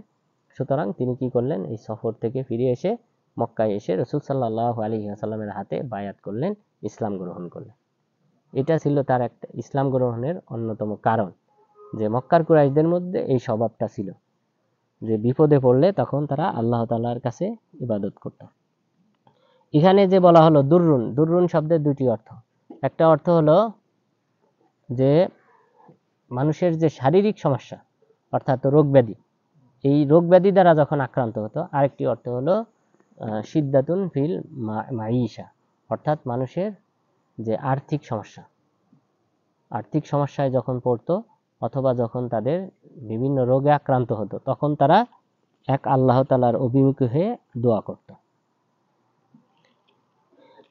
এরপরে ওয়াজআলা লিল্লাহি আনদাদাল লিয়ুদিল্লা আন সাবিলি, এবং যখন ইহা থেকে মুক্তি পাওয়ার পর তখন তারা আল্লাহ তাআলার সাথে শিরিক করত, লিয়ুদিল্লা আন সাবিলি, আল্লাহ তাআলার সঠিক পথ থেকে বিচ্যুত করার জন্য। কুল তামাত্তা বিকুফরিকা কলিলা ইন্নাকা মিন আসহাবিন নার, হে নবী আপনি বলেন যে তুমি তোমার এই কুফরি নিয়ে কিছুকাল পৃথিবীতে বেঁচে থাকো, কেননা তোমার ঠিকানা হলো জাহান্নাম। অর্থাৎ এইভাবে কুফরির উপর তুমি যদি অটল থাকো তাহলে তোমার ঠিকানা হবে জাহান্নাম। আম্মান হুয়া কানিতুন আনা আল-লাইলি সাজিদা ওয়া কাইমা, সেই ব্যক্তি কি ওই ব্যক্তির মতো যে ব্যক্তি রাতের আধারে উঠে দাঁড়িয়ে অথবা সিজদারত অবস্থায় আল্লাহ তাআলার উপাসনা করে, সেই ব্যক্তি কি ওই ব্যক্তির মতো যে ব্যক্তি আল্লাহ তাআলার উপাসনা করে না? কখনোই না। অর্থাৎ এই দুই শ্রেণীর ব্যক্তি কখনোই সমান না। ইয়াহদারুল আখিরাতা ওয়া ইয়ারজু রাহমাতা রাব্বি, এবং যে ব্যক্তি পরকালকে ভয় পায়, অর্থাৎ পরকালে আল্লাহ তাআলার উপাসনা না করলে শাস্তির ব্যবস্থা রাখা হয়েছে, পরকালকে ভয় পায়, ওয়া ইয়ারজু রাহমাতা রাব্বিহি, এবং সেই সাথে আল্লাহ তাআলার রহমত কামনা করে, অর্থাৎ জান্নাত কামনা করে। তাহলে আল্লাহ তাআলা পরকালকে ভয় পেতে বলেছেন। এরপরে বললেন কুল হাল ইয়াস্তাবিল্লাযীনা ইয়ালামুন ওয়াল্লাযীনা লা ইয়ালামুন, যারা জানে আর যারা জানে না তারা কি সমান? সমান না। অর্থাৎ তাহলে যে সকল ব্যক্তিরা রাতে উঠে তাহাজ্জুদে সালাত আদায় করে তারা আর যারা তাহাজ্জুদে সালাত আদায় করে না তারা কি সমান? সমান না। এরপরে বললেন যারা জানে এবং যারা জানে না তারা যেমন ভাবে সমান না, অনুরূপভাবে যারা ইবাদত করে আর যারা ইবাদত করে না তারাও সমান না। ইন্নামা ইয়াতাযাক্কারু উলুল আলবাব, আল্লাহ তাআলার উপদেশমালা শুধুমাত্র তারাই গ্রহণ করে যারা হলো জ্ঞানী। কুল ইয়া ইবাদিয়াল্লাযীনা আমানুত্তাকু রাব্বাকুম, কুল হে নবী আপনি বলুন যে হে আমার বান্দারা তোমরা, হে আমার যে সকল বান্দারা ঈমান এনেছো তারা ইত্তাকু রাব্বাকুম তোমরা তোমাদের রবকে ভয় করো, লিল্লাযীনা আহসানু ফি হাযিহিদ দুনিয়া হাসানা, যারা ঈমান আনয়ন করেছে, যারা এই পৃথিবীতে ভালো আমল করেছে তাদের জন্য রয়েছে হাসানা, উত্তম প্রতিদান। তাহলে দুনিয়াটাই হলো আর দুনিয়া মাজরাআতুল আখিরা, দুনিয়াটা হলো পরকাল গঠনের স্থান। আল্লাহ তাআলা সে কথাই বললেন লিল্লাযীনা আহসানু ফি হাযিহিদ দুনিয়া, যারা এই দুনিয়াতে সৎ আমল করেছে হাসানা, তাদের জন্য রয়েছে হাসানা, উত্তম প্রতিদান। উত্তম প্রতিদান বলতে কি বোঝানো হয়েছে? মুফাসসিরিনগণ দুটি অর্থ করেছেন। একটা অর্থ হলো আফিয়া ওয়া সিহা, মানে সুস্বাস্থ্য, অর্থাৎ রোগ ব্যাধি থেকে মুক্ত রাখবেন আল্লাহ তাআলা যারা দুনিয়াতে উত্তম আমল করবে, এটা হলো দুনিয়ার প্রতিদান। আরেকটা অর্থ অন্য আলেমগণ বলেছেন যে হাসানার অর্থ হলো জান্নাত, অর্থাৎ যারা দুনিয়াতে ভালো আমল করেছে পরকালে তাদেরকে জান্নাত দেওয়া হবে। তাহলে দুটি অর্থই মুফাসসিরিনগণ করেছেন। এরপরে আল্লাহ তাআলা বললেন ওয়া আরদুল্লাহি ওয়াসিয়া, যে কেউ যেন অভিযোগ করতে না পারে যে পৃথিবীতে আমি নানাবিধ কারণে আমি আল্লাহ তোমার ইবাদত করতে পারিনি, এই জাতীয় কোনো জন্য অভিযোগ না করতে পারে। এই কারণে আল্লাহ তাআলা বললেন ওয়া আরদুল্লাহি ওয়াসিয়া, আল্লাহ তাআলার পৃথিবী হলো প্রশস্ত, বিস্তৃত, অর্থাৎ যেখানে তুমি নিরাপত্তা বোধ করো সেখানে তুমি হিজরত করে সেখানে গিয়ে আল্লাহর উপাসনা করো। অর্থাৎ এই আয়াতে হিজরতের কথা বলা হয়েছে।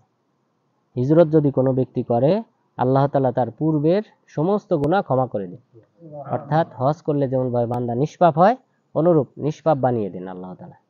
তাহলে এটা হলো হিজরত। আর হিজরতটা করতে হবে মিন দারিল কুফরি ইলা দারিল ইসলাম অথবা দারিল আমান, যে কাফেরদের রাষ্ট্র থেকে ইসলামী রাষ্ট্রে অথবা নিরাপদময় রাষ্ট্রে সফর করা। অর্থাৎ কাফের রাষ্ট্রে অনেক সময় কাফের রাষ্ট্র কিন্তু সেখানে নিরাপত্তা আছে, অর্থাৎ যে কোনো ব্যক্তি যে কোনো ধর্ম পালন করতে পারবে, বাধা দেওয়া হয় না, এমন স্থানে সফর করা। অর্থাৎ যদি ইসলামী রাষ্ট্রে সফর করা সম্ভব হয় তাহলে এটাই হলো প্রথম ফরজ। যদি ইসলামী রাষ্ট্র না থাকে তখন নিরাপদময় কোনো রাষ্ট্রে সফর করতে পারবে। যেমন প্রথম যে হিজরতটা ছিল ইথিওপিয়াতে, বর্তমান যে ইরিত্রিয়া, এই বর্তমান ইরিত্রিয়াতে মক্কা থেকে সাহাবাগণ হিজরত করেছিলেন জাফর রাদিয়াল্লাহু আনহুর নেতৃত্বে, সেখানে সফরটি হয়েছিল। উসমান রাদিয়াল্লাহু আনহু তিনিও সফর করেছিলেন, এই হিজরত করেছিলেন বর্তমান ইরিত্রিয়ায়। তো ইরিত্রিয়া তখন খ্রিস্টান রাষ্ট্র ছিল, যেহেতু ওই সময় মুসলিমদের কোনো রাষ্ট্র ছিল না, নিরাপদ কোনো স্থান ছিল না। এরপর পরবর্তীতে যখন মদিনায় রাসূল সাল্লাল্লাহু আলাইহি ওয়াসাল্লাম হিজরত করলেন তখন ওই সকল সাহাবাগণও মদিনায় হিজরত করলেন, অর্থাৎ ইসলামী রাষ্ট্রে হিজরত করতে হবে। ইন্নামা ইউয়াফাস সাবিরুনা আজরাহুম বিগাইরি হিসাব, নিশ্চয় যারা ধৈর্যশীল আল্লাহ তাআলা তাদেরকে অফুরন্ত প্রতিদান দান করেন, অর্থাৎ কোনো হিসাব ছাড়া, কোনো প্রকার গাণিতিক হিসাব ছাড়াই আল্লাহ তাআলা ধৈর্যশীলদের সওয়াবের প্রতিদান দান করেন। অর্থাৎ হিজরতের ক্ষেত্রে অবশ্যই ধৈর্যের প্রয়োজন।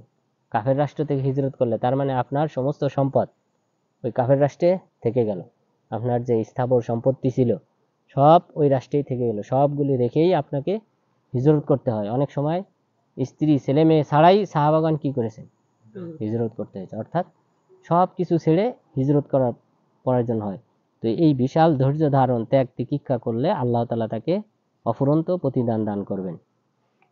কুল ইন্নী উমিরতু আন আবুদাল্লাহ মুখলিসান লাহুদ্দিন, হে নবী আপনি বলুন আমাকে নির্দেশ দেওয়া হয়েছে একনিষ্ঠতার সাথে আল্লাহ তাআলার উপাসনা করার জন্য। ওয়া উমিরতু লিআন আকুনা আউওয়ালাল মুসলিমিন, আমাকে নির্দেশ দেওয়া হয়েছে আমি যেন প্রথম মুসলিম হই।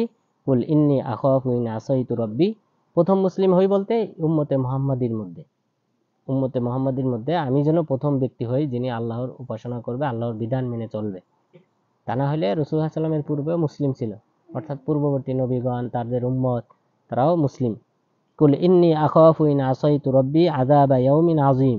হে নবী আপনি বলুন, আমি যদি আমার রবের অবাধ্য হই তাহলে আমি আশঙ্কা করি, ভয় পাই আযাবা ইয়াউমিন আযীম, মহান দিবসের শাস্তির। কুলিল্লাহা আ'বুদু মুখলিসাল লাহু দীনি।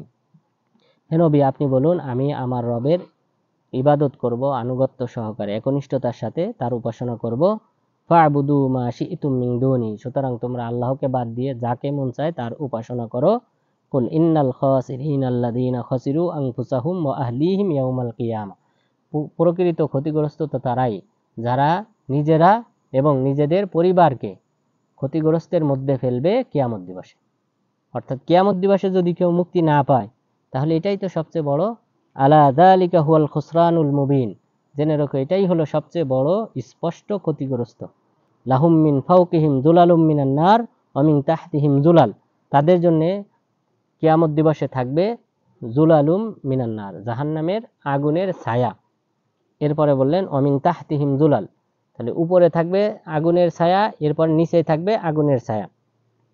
আল্লাহ তাআলা অন্য আয়াতে বলেছেন যে ওয়া মিন ফাওকিহিম গাওয়াশ, যে তাদের জন্য জাহান্নামে থাকবে মিহাদ। মিহাদ মানে হলো নিচেই যে ফিরাশ বিছানো হয়, নিচেই ফিরাশ থাকবে, আগুনের ফিরাশ, এরপরে উপরে কম্বল থাকবে।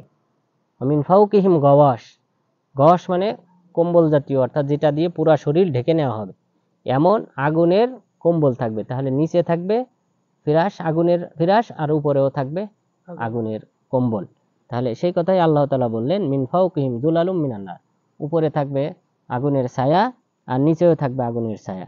যালিকা ইউখাউবিফুল্লাহু বিহি ইবাদাহু, এই শাস্তির মাধ্যমে, এই জাহান্নামের শাস্তির মাধ্যমে আল্লাহ তাআলা বান্দাদেরকে ভয় দেখান। অর্থাৎ এই যে যে শাস্তির কথা উল্লেখ করা হয়েছে, এটা শোনার পর মানুষের উচিত ভয় করা আল্লাহ তাআলাকে। অর্থাৎ এমন শাস্তি, জাহান্নামের যে সকল, জাহান্নামে বিভিন্ন নানানবিধ শাস্তি থাকবে, তার মধ্যে এটা একটা শাস্তি যে তাদের ফিরাশ থাকবে আগুনের, এরপরে উপর থেকে আগুনের ফিরাশ থাকবে। এরপর বিভিন্ন সময় ঠান্ডার মাধ্যমে শাস্তি দেওয়া হবে, ঠান্ডা গরম উভয় ধরনের শাস্তি থাকবে। এরপরে ফুটন্ত পানি বিভিন্ন সময় কি করা ঢালা হবে, এরপর ফুটন্ত পানির উপর দিয়ে তাদেরকে টেনে হেসলে নিয়ে যাওয়া হবে, ইউসহাব, টেনে হেসলে নিয়ে যাওয়া হবে এইভাবে। এরপরে জাহান্নামে যে সকল কীটপতঙ্গ আছে পৃথিবীতে, যে সকল পোকামাকড় যেগুলি বিষাক্ত, সেগুলি সব থাকবে, শুধুমাত্র মৌমাছি ব্যতীত, যেটা রাসূল সাল্লাল্লাহু আলাইহি সাল্লাম হাদিসে বলেছেন।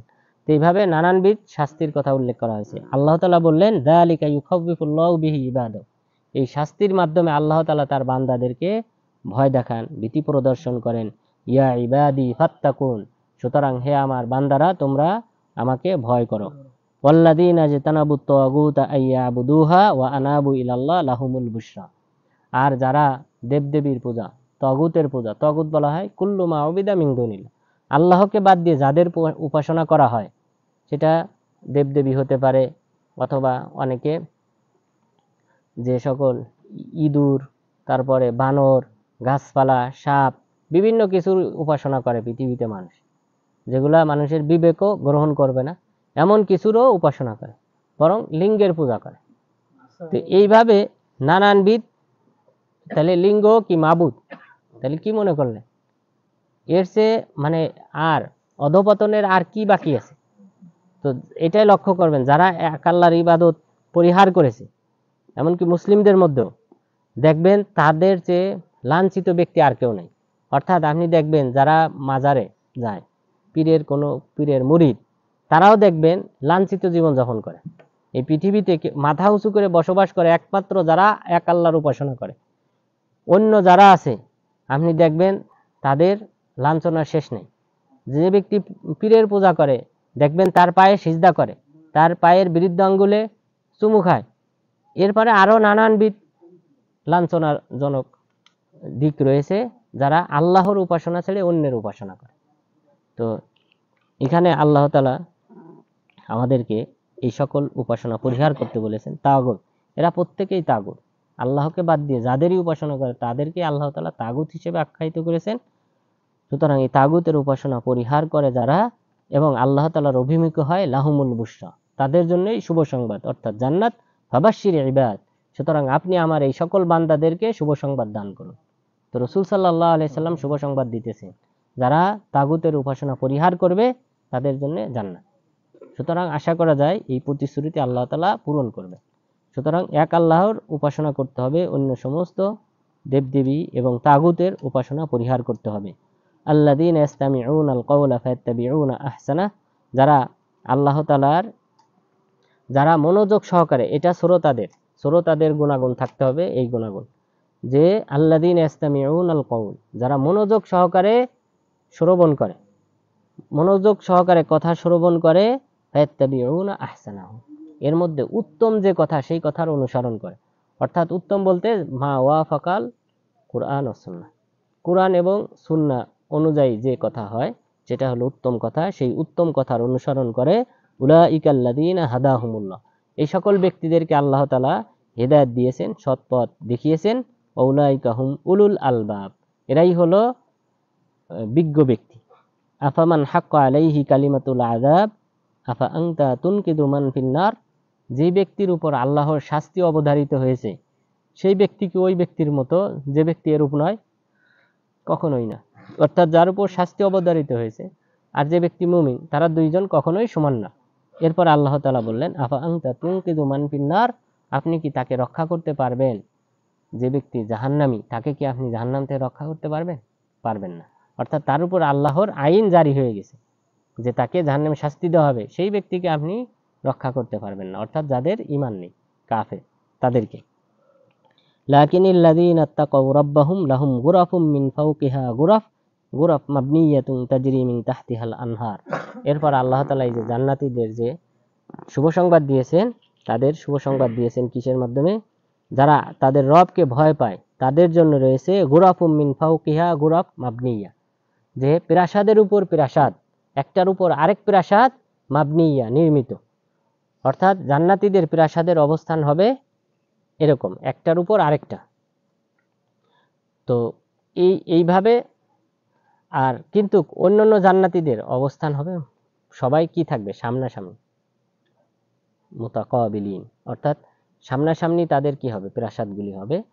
আর যারা আমলের দিক থেকে অন্যদের চেয়ে উন্নত হবে, যাদের আমল নামা বেশি হবে, তাদের প্রাসাদগুলি এত উঁচুতে ঝলমল করবে যে অন্যান্য ব্যক্তিরা আফসোস করে তারা উকি মেরে তাকিয়ে দেখবে। অর্থাৎ তারা এত নিচে থাকবে। আর যারা আমলের দিক থেকে বেশি আমলদার হবে তাদের প্রাসাদ আরো বেশি উঁচুতে হবে, যে অন্যরা উকি মেরে দেখবে। উকি মেরে দেখা বলতে আমরা যে উঁচুতে কোনো বস্তু থাকলে যেভাবে দেখি, এইভাবে উকি মেরে দেখবে। তো এখানেও আল্লাহ তাআলা বললেন গুরাফুন মিন ফাওকিহা গুরাফুম মাবনিয়া, যে প্রাসাদের উপর প্রাসাদ নির্মিত থাকবে জান্নাতীদের জন্য। তাজরি মিন তাহতিহাল আনহার, এই প্রাসাদের নিচ দিয়ে, তলদেশ দিয়ে প্রবাহমান থাকবে নদীনালা। নদীনালাগুলি কিভাবে থাকবে? যেটা হাদিসে উল্লেখ করা হয়েছে যে এই কোনো কি থাকবে না, খন্দক থাকবে না।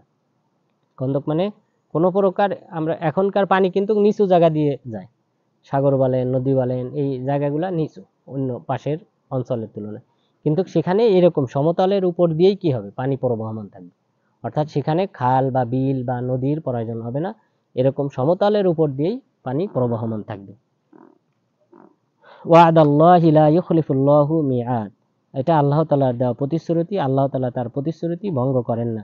আলাম তারা আন্নাল্লাহা আনজালা মিনাস সামাই মাআন ফাসালাকাহু ইয়ানাবিয়া ফিল আরদ, আপনি কি লক্ষ্য করেন না আল্লাহ তাআলা আসমান থেকে পানি বর্ষণ করেন, এই পানি জমিনে প্রবাহিত করেন ঝর্ণার মতো। সুম্মা ইউখরিজু বিহি জারআন মুখতালিফান আলওয়ানু, এরপর আল্লাহ তাআলা এই বৃষ্টির পানি থেকে বিভিন্ন রং বেরঙের ফসল উৎপাদিত করেন। সুম্মা ইয়াহিজু, এই ফসলগুলি আবার শুকিয়ে যায়। ফাতারাহু মুসফাররা, ফলে পিতবর্ণ অর্থাৎ হলুদ বর্ণে হয়ে যায়। সুম্মা ইয়াজআলু হুতামা, এরপর আল্লাহ তাআলা এটাকে খড়কুটায় পরিণত করেন। অর্থাৎ এটা হলো একটা দৃষ্টান্ত যে ফসল আমরা যে আবাদ করি, ফসল এক সময় কি হয়? সবুজ হয়, সবুজ হওয়ার পর এক সময় ফসল পেকে যায়, হলুদ বর্ণ হয়, এরপরে খড়কুটায় পরিণত হয়ে যায়। ঠিক অনুরূপ মানুষের জীবনটা, ওই পার্থিব জীবনটা হলো এই ফসলের মতো। একসময় মানুষ ছোট শিশু হিসেবে জন্মগ্রহণ করে, বড় হয়, যুবক হয়, শক্তিশালী হয়, এরপরে আবার বৃদ্ধ হয়, দুর্বল হতে থাকে, এরপরে একসময় মারা যায়। এরপরে এরপরে আল্লাহ তাআলা কিসের পুনরুত্থানেরও উদাহরণ দিয়েছেন এখানে, অর্থাৎ এইভাবে যে আমি মানুষ সৃষ্টি করলাম অথবা ফসল যেভাবে উৎপাদিত হয়, প্রথমে জমিনটা কি ছিল, মৃত, বৃষ্টিপাত হওয়ার পরে এখানে আবার আবাদযোগ্য হয়। ঠিক অনুরূপভাবে মানুষ এক সময় ছিল না পৃথিবীতে, আমি পাঠিয়েছি, এক সময় মারা যাবে, পুনরায় আবার কি করব, এদেরকে পুনরুত্থান ঘটাবো। এটা হলো পার্থিব জীবনের একটা বাহ্যিক উদাহরণ আল্লাহ তাআলা এই আয়াতে পেশ করেছেন। ইন্না ফি যালিকা লাযিকরা লিউলিল আলবাব, নিশ্চয়ই ইহাতে উপদেশ রয়েছে বিজ্ঞ ব্যক্তিদের জন্য। আফামান শারাহাল্লাহু সাদরাহু লিল ইসলাম ফাহুয়া আলা নূরিম মির রাব্বি, যে ব্যক্তির পক্ষকে আল্লাহ তাআলা প্রশস্ত করেছেন ইসলাম গ্রহণের জন্য, সে আল্লাহ তাআলা নূরের উপর প্রতিষ্ঠিত রয়েছে। সেই ব্যক্তি কি ওই ব্যক্তির মতো যে ব্যক্তি ইসলামের উপর প্রতিষ্ঠিত নয়।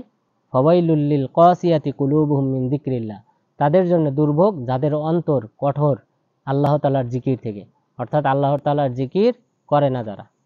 এটা আল্লাহ তাআলার জিকির করতে হবে। জিকিরগুলো বলতে যে প্রধান যে বাক্য হলো চারটি, সুবহানাল্লাহ, আলহামদুলিল্লাহ, আল্লাহু আকবার, লা ইলাহা ইল্লাল্লাহ।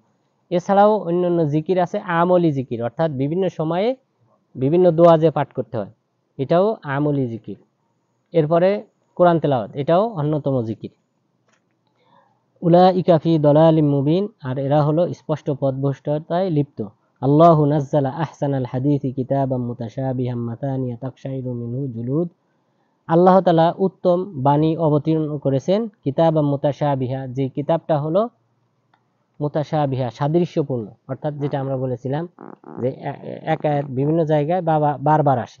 মুতাশাবিহা মানে সাদৃশ্যপূর্ণ, অর্থাৎ মুসা আলাইহিস সালামের আলোচনা বিভিন্ন সূরায় করা হয়েছে। মুসা আলাইহিস সালামের আলোচনা প্রায় 8 পারার মতো কোরআন, যেখানে শুধুমাত্র বানী ইসরায়েলের আলোচনা। তো অর্থাৎ মুসা আলাইহিস সালামের আলোচনা বারবার এসেছে, একই ঘটনা কয়েকবার উল্লেখ হয়েছে। তো আল্লাহ তাআলা বললেন কিতাবাম মুতাশাবিহা, যে সাদৃশ্যপূর্ণ বাণী, অথবা তাওহীদের কথা, তাওহীদের রুবুবিয়্যাহ, উলুহিয়্যাহ, আসমা সিফাতের কথা বারবার বিভিন্ন আয়াতে এসেছে। এরপরে বললেন মাসানিয়া, আরেকটা সিফাত হলো কোরআনের যে মাসানিয়া, যেটা বারবার পাঠ করা হয়, অর্থাৎ আমরা সূরা ফাতিহা সালাতে বারবার পাঠ করি। এছাড়াও এই কোরআনের বিভিন্ন আয়াত আমরা বিভিন্ন সময় বারবার পাঠ করে থাকি। তাকশাইরু মিনহু জুলুদুল্লাযীনা ইয়াখশাউনা রাব্বাহুম, এই কোরআনের পাঠ শোনার পর যারা তাদের রবকে ভয় পায় তাদের শরীর শিউরিয়ে ওঠে। অর্থাৎ পবিত্র কোরআন তেলাওয়াত শুনলে অনেকের অন্তর, হৃদয় শিউরিয়ে ওঠে, শরীর শিউরিয়ে ওঠে, লোম খাড়া হয়। তো আল্লাহ তাআলা সেই কথা বললেন। সুম্মা তালিনু জুলুদুহুম ওয়া কুলুবুহুম, এরপর তাদের মন এবং দেহ নরম হয় ইলা যিকরিল্লাহ, আল্লাহ তাআলার জিকিরে, অর্থাৎ কোরআন পাঠ শোনার মাধ্যমে। যালিকা হুদাল্লাহ ইয়াহদি বিহি মাইয়াশা, এটাই হলো আল্লাহ তাআলার হিদায়াত, এভাবে আল্লাহ তাআলা যাকে চান হিদায়াত প্রদর্শন করেন। ওয়া মাই ইউদলিলিল্লাহু ফামা লাহু মিন হাদ, আল্লাহ যাকে পথভ্রষ্ট করেন তার কোনো হিদায়াত প্রদানকারী নেই। আফামাই ইয়াত্তাকি বিওয়াজহিহি সুআল আযাবি ইয়াউমাল কিয়ামাহ, যে ব্যক্তি কিয়ামত দিবসে শাস্তিটা তার মুখের মাধ্যমে প্রতিহত করবে, অর্থাৎ আপনারা জানেন জাহান্নামীদেরকে উপর করে কি করা হবে, নিক্ষেপ করা হবে, অর্থাৎ পা থাকবে উপরের দিকে, মাথা থাকবে নিচের দিকে, এরপরে জাহান্নামে নিক্ষেপ করা হবে। তো সে দগ্ধ হবে, তার চেহারা দগ্ধ হবে। তো আল্লাহ তাআলা বললেন যে ব্যক্তি তার চেহারার মাধ্যমে জাহান্নামের আগুনের শাস্তিকে প্রতিহত করবে, সেই ব্যক্তি ওই ব্যক্তির মতো যে ব্যক্তি নিরাপদ থাকবে, মুমিন। কখনোই তারা সমান না। ওয়াকিলা লিয-যালিমিনা যুকু মা কুনতুম তাকসিবুন, জালিমদেরকে বলা হবে তোমরা যা উপার্জন করেছো পৃথিবীতে তা আস্বাদন করো। কাযযাবাল্লাযীনা মিন ক্বাবলিহিম ফাআতাহুমুল আযাব, তাদের পূর্ববর্তীরাও মিথ্যা প্রতিপন্ন করেছিল, ফলে তাদের কাছে আল্লাহর শাস্তি এসেছিল মিন হাইসু লা ইয়াশউরুন, তারা অনুভবও করতে পারে নাই যে আমাদের উপর এইভাবে আল্লাহর গজব আসতে পারে। ফাআযাকাহুমুল্লাহুল খিজয়া ফিল হায়াতিদ দুনিয়া, আল্লাহ তাআলা তাদেরকে পার্থিব জীবনে লাঞ্ছিত করেছেন। ওয়ালা আযাবুল আখিরাতি আকবার, পরকালের শাস্তি হলো আরো বড়। লাউ কানু ইয়ালামুন, তারা যদি জানতো। ওয়ালাকাদ যারাবনা লিন-নাসি ফি হাযাল কুরআনি মিন কুল্লি মাসাল লাআল্লাহুম ইয়াতাযাক্কারুন, আমি এই কোরআনে প্রত্যেক মানুষের জন্য উপমা পেশ করেছি, লাআল্লাহুম ইয়াতাযাক্কারুন, যেন তারা উপদেশ গ্রহণ করে। কুরআনান আরাবিয়্যান গায়রা যী ইওয়াজ, কোরআনটাকে আমি আরবি ভাষায় অবতীর্ণ করেছি যাতে কোনো বক্রতা নেই। লাআল্লাহুম ইয়াত্তাকুন, যেন তারা তাকওয়া অবলম্বন করতে পারে। অর্থাৎ যেহেতু রাসূল সাল্লাল্লাহু আলাইহি সাল্লাম আরবি, তিনি আরবি ভাষাবিদ, সুতরাং আর তার যারা অনুসারী ছিল তারাও আরবি ভাষাবিদ, সুতরাং এই কারণে কোরআনটাকে আরবি ভাষা অবতীর্ণ করা হয়েছে। এটাই আল্লাহ তাআলার চিরাচরিত নিয়ম যে কোনো কওমের কাছে নবী পাঠালে সেই নবীর যে ভাষা, সেই কওমের যে ভাষা, সেই ভাষাতেই কোরআন অবতীর্ণ করেছে বা ওহী অবতীর্ণ করেছে। অর্থাৎ নবী যদি বাংলাদেশে আসতেন, বাংলা ভাষায় কোরআন অবতীর্ণ হতো। বিষয়টা হলো এরকম, স্পষ্ট আরবি ভাষায় অবতীর্ণ করা হয়েছে যা তারা বুঝতে পারে, এতে কোনো বক্রতা নেই। দরাবাল্লাহু মাথালার রাজুলান ফিহি শুরাকা, এরপর মক্কার কুরাইশরা যে শিরিক করে, এই শিরিকের একটা উপমা পেশ করেছেন যে মাথালা রাজুলান ফিহি শুরাকা ও মুতাশাকিসুন, যে কোনো এক ব্যক্তি দাস, যে দাসকে কড়াই করেছে কয়েকজন ব্যক্তি, একটা দাসকে কড়াই করেছে বা একটা দাসের মালিক হয়েছে, রব হয়েছে কয়েকজন ব্যক্তি, মুতাশাকিসুন, আর এই ব্যক্তিগুলি আবার পরস্পরের দ্বন্দ্বে লিপ্ত, অর্থাৎ কেউ কারোর কথা শোনে না। অথবা আরেকটি গুণাগুণ মুতাশাকিসুনের আরেকটা অর্থ হলো সাইয়্যুল খুলুক, যারা চরিত্রহীন। তো চরিত্রহীন তথা পরস্পর বিবাদমান এমন কয়েকজন ব্যক্তি একজন ব্যক্তির মালিক হয়েছে, একজন দাসের মালিক হয়েছে ওয়ারাজুলান সালামার লিরাজুল, এবং আরেকজন ব্যক্তি যিনি হলেন ভালো মুসলিম একজন ব্যক্তি আরেকজন দাসের মালিক হয়েছে। তো এই যে দুই দাস, হাল ইয়াস্তাবিয়ান মাথালা, এই দুইজন দাসের উপমা কি সমান? কখনোই সমান না।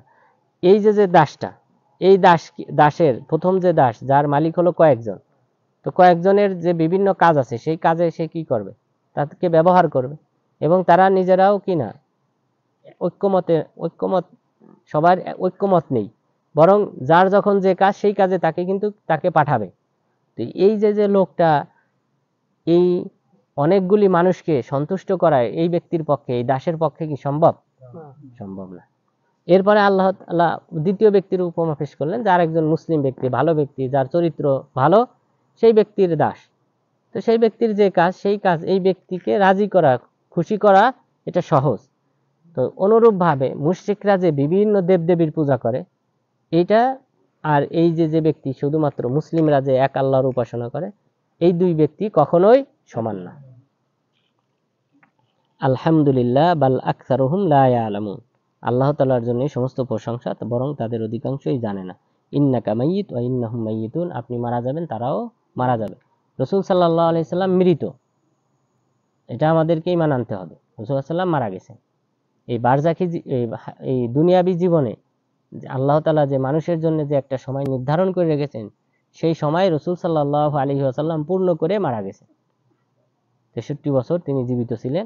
এই দুনিয়াবী জীবনে তিনি মৃত, কিন্তু বারজাখী জীবনে রাসূল সাল্লাল্লাহু আলাইহি ওয়াসাল্লাম বলেছেন, আল আম্বিয়াউ আহিয়াউন ফি কুবুরিহিম ইসাল্লুন, নবীগণ তাদের কবরে জীবিত সালাত আদায় করেন। তো বারজাখী জীবনে জীবিত, বারজাখী জীবনে সবাই জীবিত, মুমিন, কাফের, মুসলিম, আম্বিয়া সবাই জীবিত।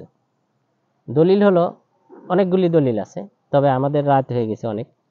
তো যাই হোক, সার কথা হলো যে জান্নাতের যে নিয়ামত আছে মুসলিমরাও উপভোগ করে কবরে, অর্থাৎ তারাও জীবিত। এরপরে জাহান্নামের যে শাস্তি আছে সেটা কাফেররা কবরে অনুভব করে, শাস্তি পায়, তো তারাও সেখানে জীবিত। অর্থাৎ অনেকগুলি দলিল রয়েছে, তার মধ্যে একটা হলো এই একটা পয়েন্ট। তো নবীগণ বারজাখী জীবনে জীবিত, অন্যান্যরাও বারজাখী জীবনে জীবিত, কিন্তু এই দুনিয়াবী জীবনে নবীগণ মৃত। সুতরাং রাসূল সাল্লাল্লাহু আলাইহি ওয়াসাল্লাম তিনি মারা গেছেন, আমাদেরকে সেটা ঈমান আনতে হবে। সুম্মা ইন্নাকুম ইয়াউমাল কিয়ামাতি ইনদা রাব্বিকুম তাখতাসিমুন, তোমরা কিয়ামত দিবসে তোমাদের রবের সামনে বিবাদে লিপ্ত হবে, অর্থাৎ মুসলিমরা এবং মুশরিকরা। ফামান আযলামু মিম্মান কাযাবা আলাল্লাহি ওয়া কাযাবা বিসসিদকি ইয জাআহু আলাইসা ফি জাহান্নামা মাসওয়াল লিল কাফিরিন, ওই ব্যক্তির চেয়ে কোন ব্যক্তি বেশি অন্যায়কারী, যে ব্যক্তি আল্লাহ তাআলার উপর মিথ্যা অপবাদ দেয় এবং ওয়াকাজ্জাবা বিসসিদকি ইয জাআহু, সত্য যখন তার কাছে আসে তখন সেটাকে মিথ্যা প্রতিপন্ন করে। উদ্দেশ্য রাসূল সাল্লাল্লাহু আলাইহি ওয়াসাল্লাম, অথবা অন্য মুফাসসিরগণ বলেছেন কোরআন আসার পর তাকে মিথ্যা প্রতিপন্ন করে, অথবা রাসূল আসার পর তাকে মিথ্যা প্রতিপন্ন করে। আলাইসা ফি জাহান্নামা মাসওয়াল লিল কাফিরিন, কাফেরদের ঠিকানা কি জাহান্নাম নয়? ওয়াল্লাযী জাআ বিস-সিদকি ওয়া সাদ্দাকা বিহি উলাইকা হুমুল মুত্তাকুন, আর যিনি সত্য নিয়ে এসেছেন আর তাকে যারা সত্যায়িত করেছে তারা হলো মুত্তাকি, অর্থাৎ রাসূল সাল্লাল্লাহু আলাইহি সাল্লাম। লাহুম মা ইয়াশাউনা ইনদা রাব্বিহিম, এই সত্য যারা প্রতিপন্ন করেছে মুত্তাকি, তাদের জন্য রয়েছে তাদের রবের নিকট তারা যা চাইবে।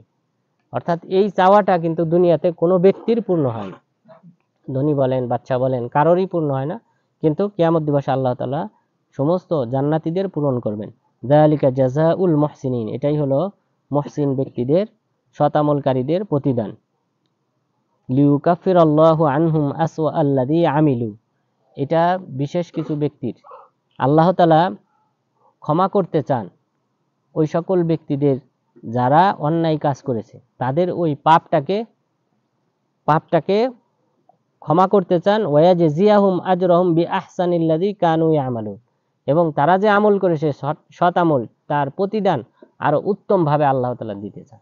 অর্থাৎ মুমিনদেরকে আল্লাহ তাআলা এইভাবে পুরস্কৃত করবেন, তাদের খারাপ আমলটাকেও ক্ষমা করে দেবেন আর ভালো আমলের প্রতিদান উত্তম ভাবে দিবেন। আলাইসাল্লাহু বিকাফিন আবদা, এটা একটা মহান আয়াত। আল্লাহ বললেন আল্লাহ তাআলা কি তার বান্দার জন্য যথেষ্ট নয়?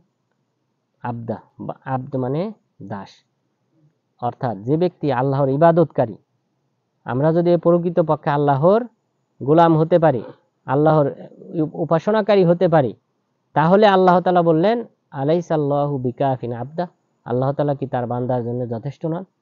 অবশ্যই যথেষ্ট, কিন্তু আগে আমাদের মধ্যে এই সিফাতটা থাকতে হবে যে উবুদিয়া, আল্লাহ তাআলার গোলামি, আল্লাহ তাআলার ইবাদত উপাসনা, এটা আগে আমাদেরকে বাস্তবায়ন করতে হবে। আমরা অনেক সময় জামাতে নামাজের ক্ষেত্রে আমাদের মধ্যে অবহেলা, তারপর অন্যান্য ইবাদতের ক্ষেত্রে অবহেলা আছে। তো সুতরাং এখানে কিন্তু ওই আব্দ, যে উবুদিয়াতের যে সিফাত গুণাগুণ, এটা কিন্তু আমাদের মাঝে বাস্তবায়িত হয় না। তো সুতরাং এই আয়াত কিন্তু সেই ক্ষেত্রে প্রযোজ্য না। আমরা যদি আল্লাহ তাআলার প্রকৃত পক্ষে উপাসনাকারী হই, তাহলে আল্লাহ তাআলা আমাদের জন্য যথেষ্ট হবে। ওয়াইখাবিফুনাকা বিল্লাযীনা মিন দুনি, আর তারা আপনাকে ভয় দেখায়। দেখেন এখানে আল্লাহ তাআলা বললেন আল্লাহ তাআলা তার বান্দার জন্য যথেষ্ট, আর তারা মক্কার কুরাইশরা আপনাকে ভয় দেখায় বিল্লাযীনা মিন দুনিহি, আল্লাহ বাদ দিয়ে, আল্লাহ ছাড়া অন্য দেবদেবীর ভয় দেখায় আপনাকে। অর্থাৎ মক্কার কুরাইশরা যে দেবদেবীর পূজা করত, তারা কিন্তু এই আকীদা পোষণ করত যে দেবদেবীকে যদি কেউ অবমূল্যায়ন করে, দেবদেবীর যদি কেউ উপহাস করে, তাহলে ওই ব্যক্তি নানাবিধ রোগে আক্রান্ত হয়, দেবদেবী এই ব্যক্তির নানাবিধ অনিষ্ট করে থাকে। এই আকীদা ছিল মক্কার কুরাইশদের। তারা রাসূল সাল্লাল্লাহু আলাইহি ওয়াসাল্লামকেও এই ভয় দেখাতো যে তুমি যে লাত মানাত উজ্জা হুবাল এবং অন্যান্য যে মূর্তি আছে সেইগুলির যে নিন্দা করো, তোমার আশঙ্কা করা উচিত যে এই দেবদেবী প্রতিশোধ গ্রহণ করবে। আল্লাহ তাআলা সেই কথা উল্লেখ করলেন। সবচেয়ে মজার যে ঘটনা এই ব্যাপারে, সেটা হলো জিমাম বিন সাআলাবা তিনি আসলেন। তিনি বানু সাদ বিন বকর এই গোত্রের সদস্য। তিনি আসলেন মদিনায়। আসার পর রাসূল সাল্লাল্লাহু আলাইহি ওয়াসাল্লামকে বললেন, এসে জিজ্ঞাসা করলেন মান মিনকুম মুহাম্মদ, তোমাদের মধ্যে মুহাম্মদ কে? তখন রাসূল সাল্লাল্লাহু আলাইহি ওয়াসাল্লাম বললেন আমি। এরপরে বললেন আমি কিছু প্রশ্ন করব, প্রশ্ন কঠিনভাবে করব, কিন্তু আপনি মনে যেন কোনো কষ্ট না পান। এরপরে তিনি শপথ নিলেন রাসূল সাল্লাল্লাহু আলাইহি সাল্লামের কাছ থেকে, যে সেই আল্লাহর শপথ যে আল্লাহ তাআলা কি আমাদের কাছে কিছু আপনার পক্ষ থেকে দূত এসেছে, তারা বলেছে যে আল্লাহ তাআলা নাকি আপনাকে রসুল হিসেবে পাঠিয়েছেন। তখন বললেন যে আপনাকে কি আল্লাহ তাআলাই পাঠিয়েছেন? তখন বললেন হ্যাঁ। বললেন যে এই আসমান জমিন কে সৃষ্টি করেছেন? তারপর পাহাড় পর্বত এগুলি কে সৃষ্টি করেছেন? বলছেন আল্লাহ। তো যে আল্লাহ এই আসমান জমিন পাহাড় পর্বত সৃষ্টি করেন, তিনিই কি আপনাকে রসুল হিসেবে পাঠিয়েছেন? বললেন হ্যাঁ, তিনিই আমাকে রসুল হিসেবে পাঠিয়েছেন। এরপরে বললেন যে নামাজ ফরজ করা হয়েছে, আমাদেরকে নামাজ পড়তে বলা হয়েছে, দেবদেবীর পূজা পরিহার করতে বলা হয়েছে, এটাও কি এই আল্লাহই আপনাকে নির্দেশ দিয়েছেন? বললেন হ্যাঁ, এই আল্লাহই আমাকে নির্দেশ দিয়েছেন। এরপরে তিনি বললেন, ইসলাম গ্রহণ করলেন এবং বললেন যে আমি হলাম আমার কওমের লোকজন যারা আছে তাদের দায়িত্বশীল, অর্থাৎ তাদেরকে ইসলামে কিভাবে প্রবেশ করাতে হয় সেটাও আমার দায়িত্ব। অর্থাৎ দাওয়াতি কাজ করবে তিনি, এই শপথ নিয়ে বের হলেন। বের হওয়ার পর এই সাহাবী প্রথমে গেলেন, তার কওমের কাছে ফিরে গেলেন। যাওয়ার পর কওমের লোকজন আসলেন। আসার পর তিনি প্রথমে যে কাজটি করলেন সেটা হলো যে তিনি গালি দিলেন যে বিসাতিল লাত ওয়াল উজ্জা, যে লাত এবং উজ্জার অনিষ্ট হোক।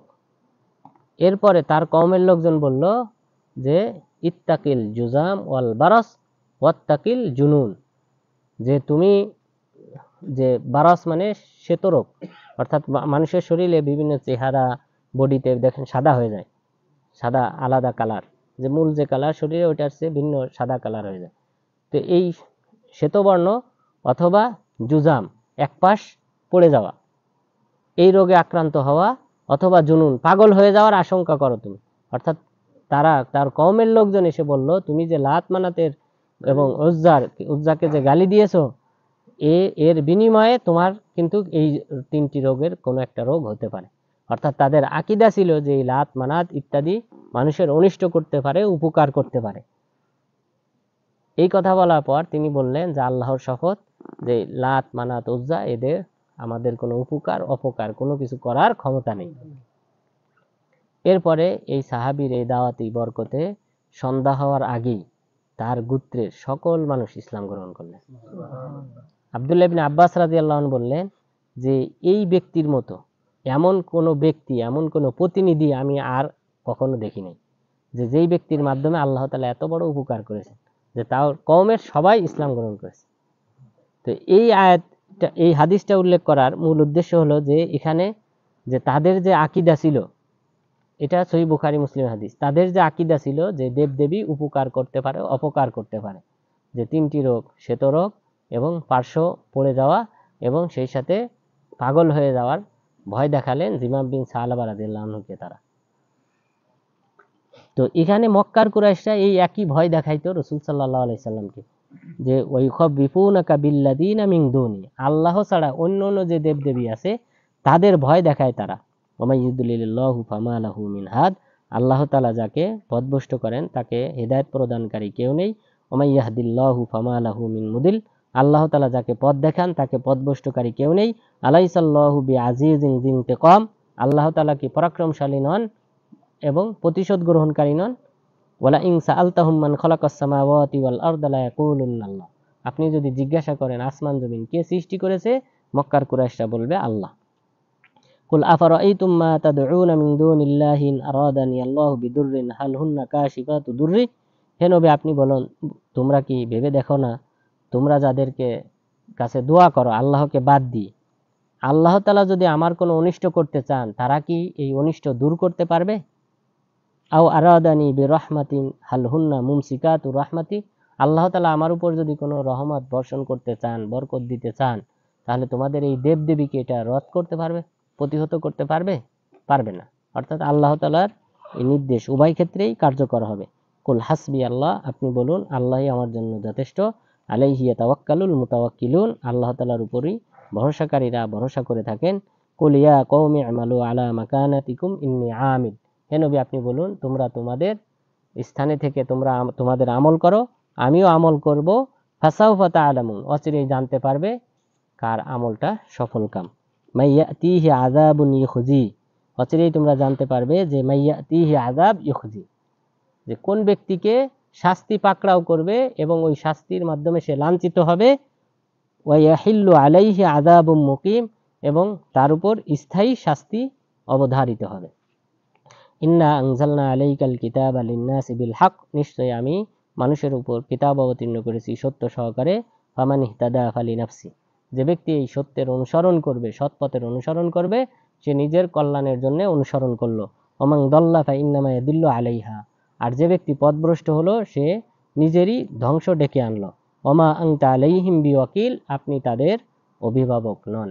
অর্থাৎ আপনাকে এই দায়িত্ব দেওয়া হয় নাই যে তাদেরকে বাধ্য করে আপনি ধর্মে ফিরে নিয়ে আসবেন।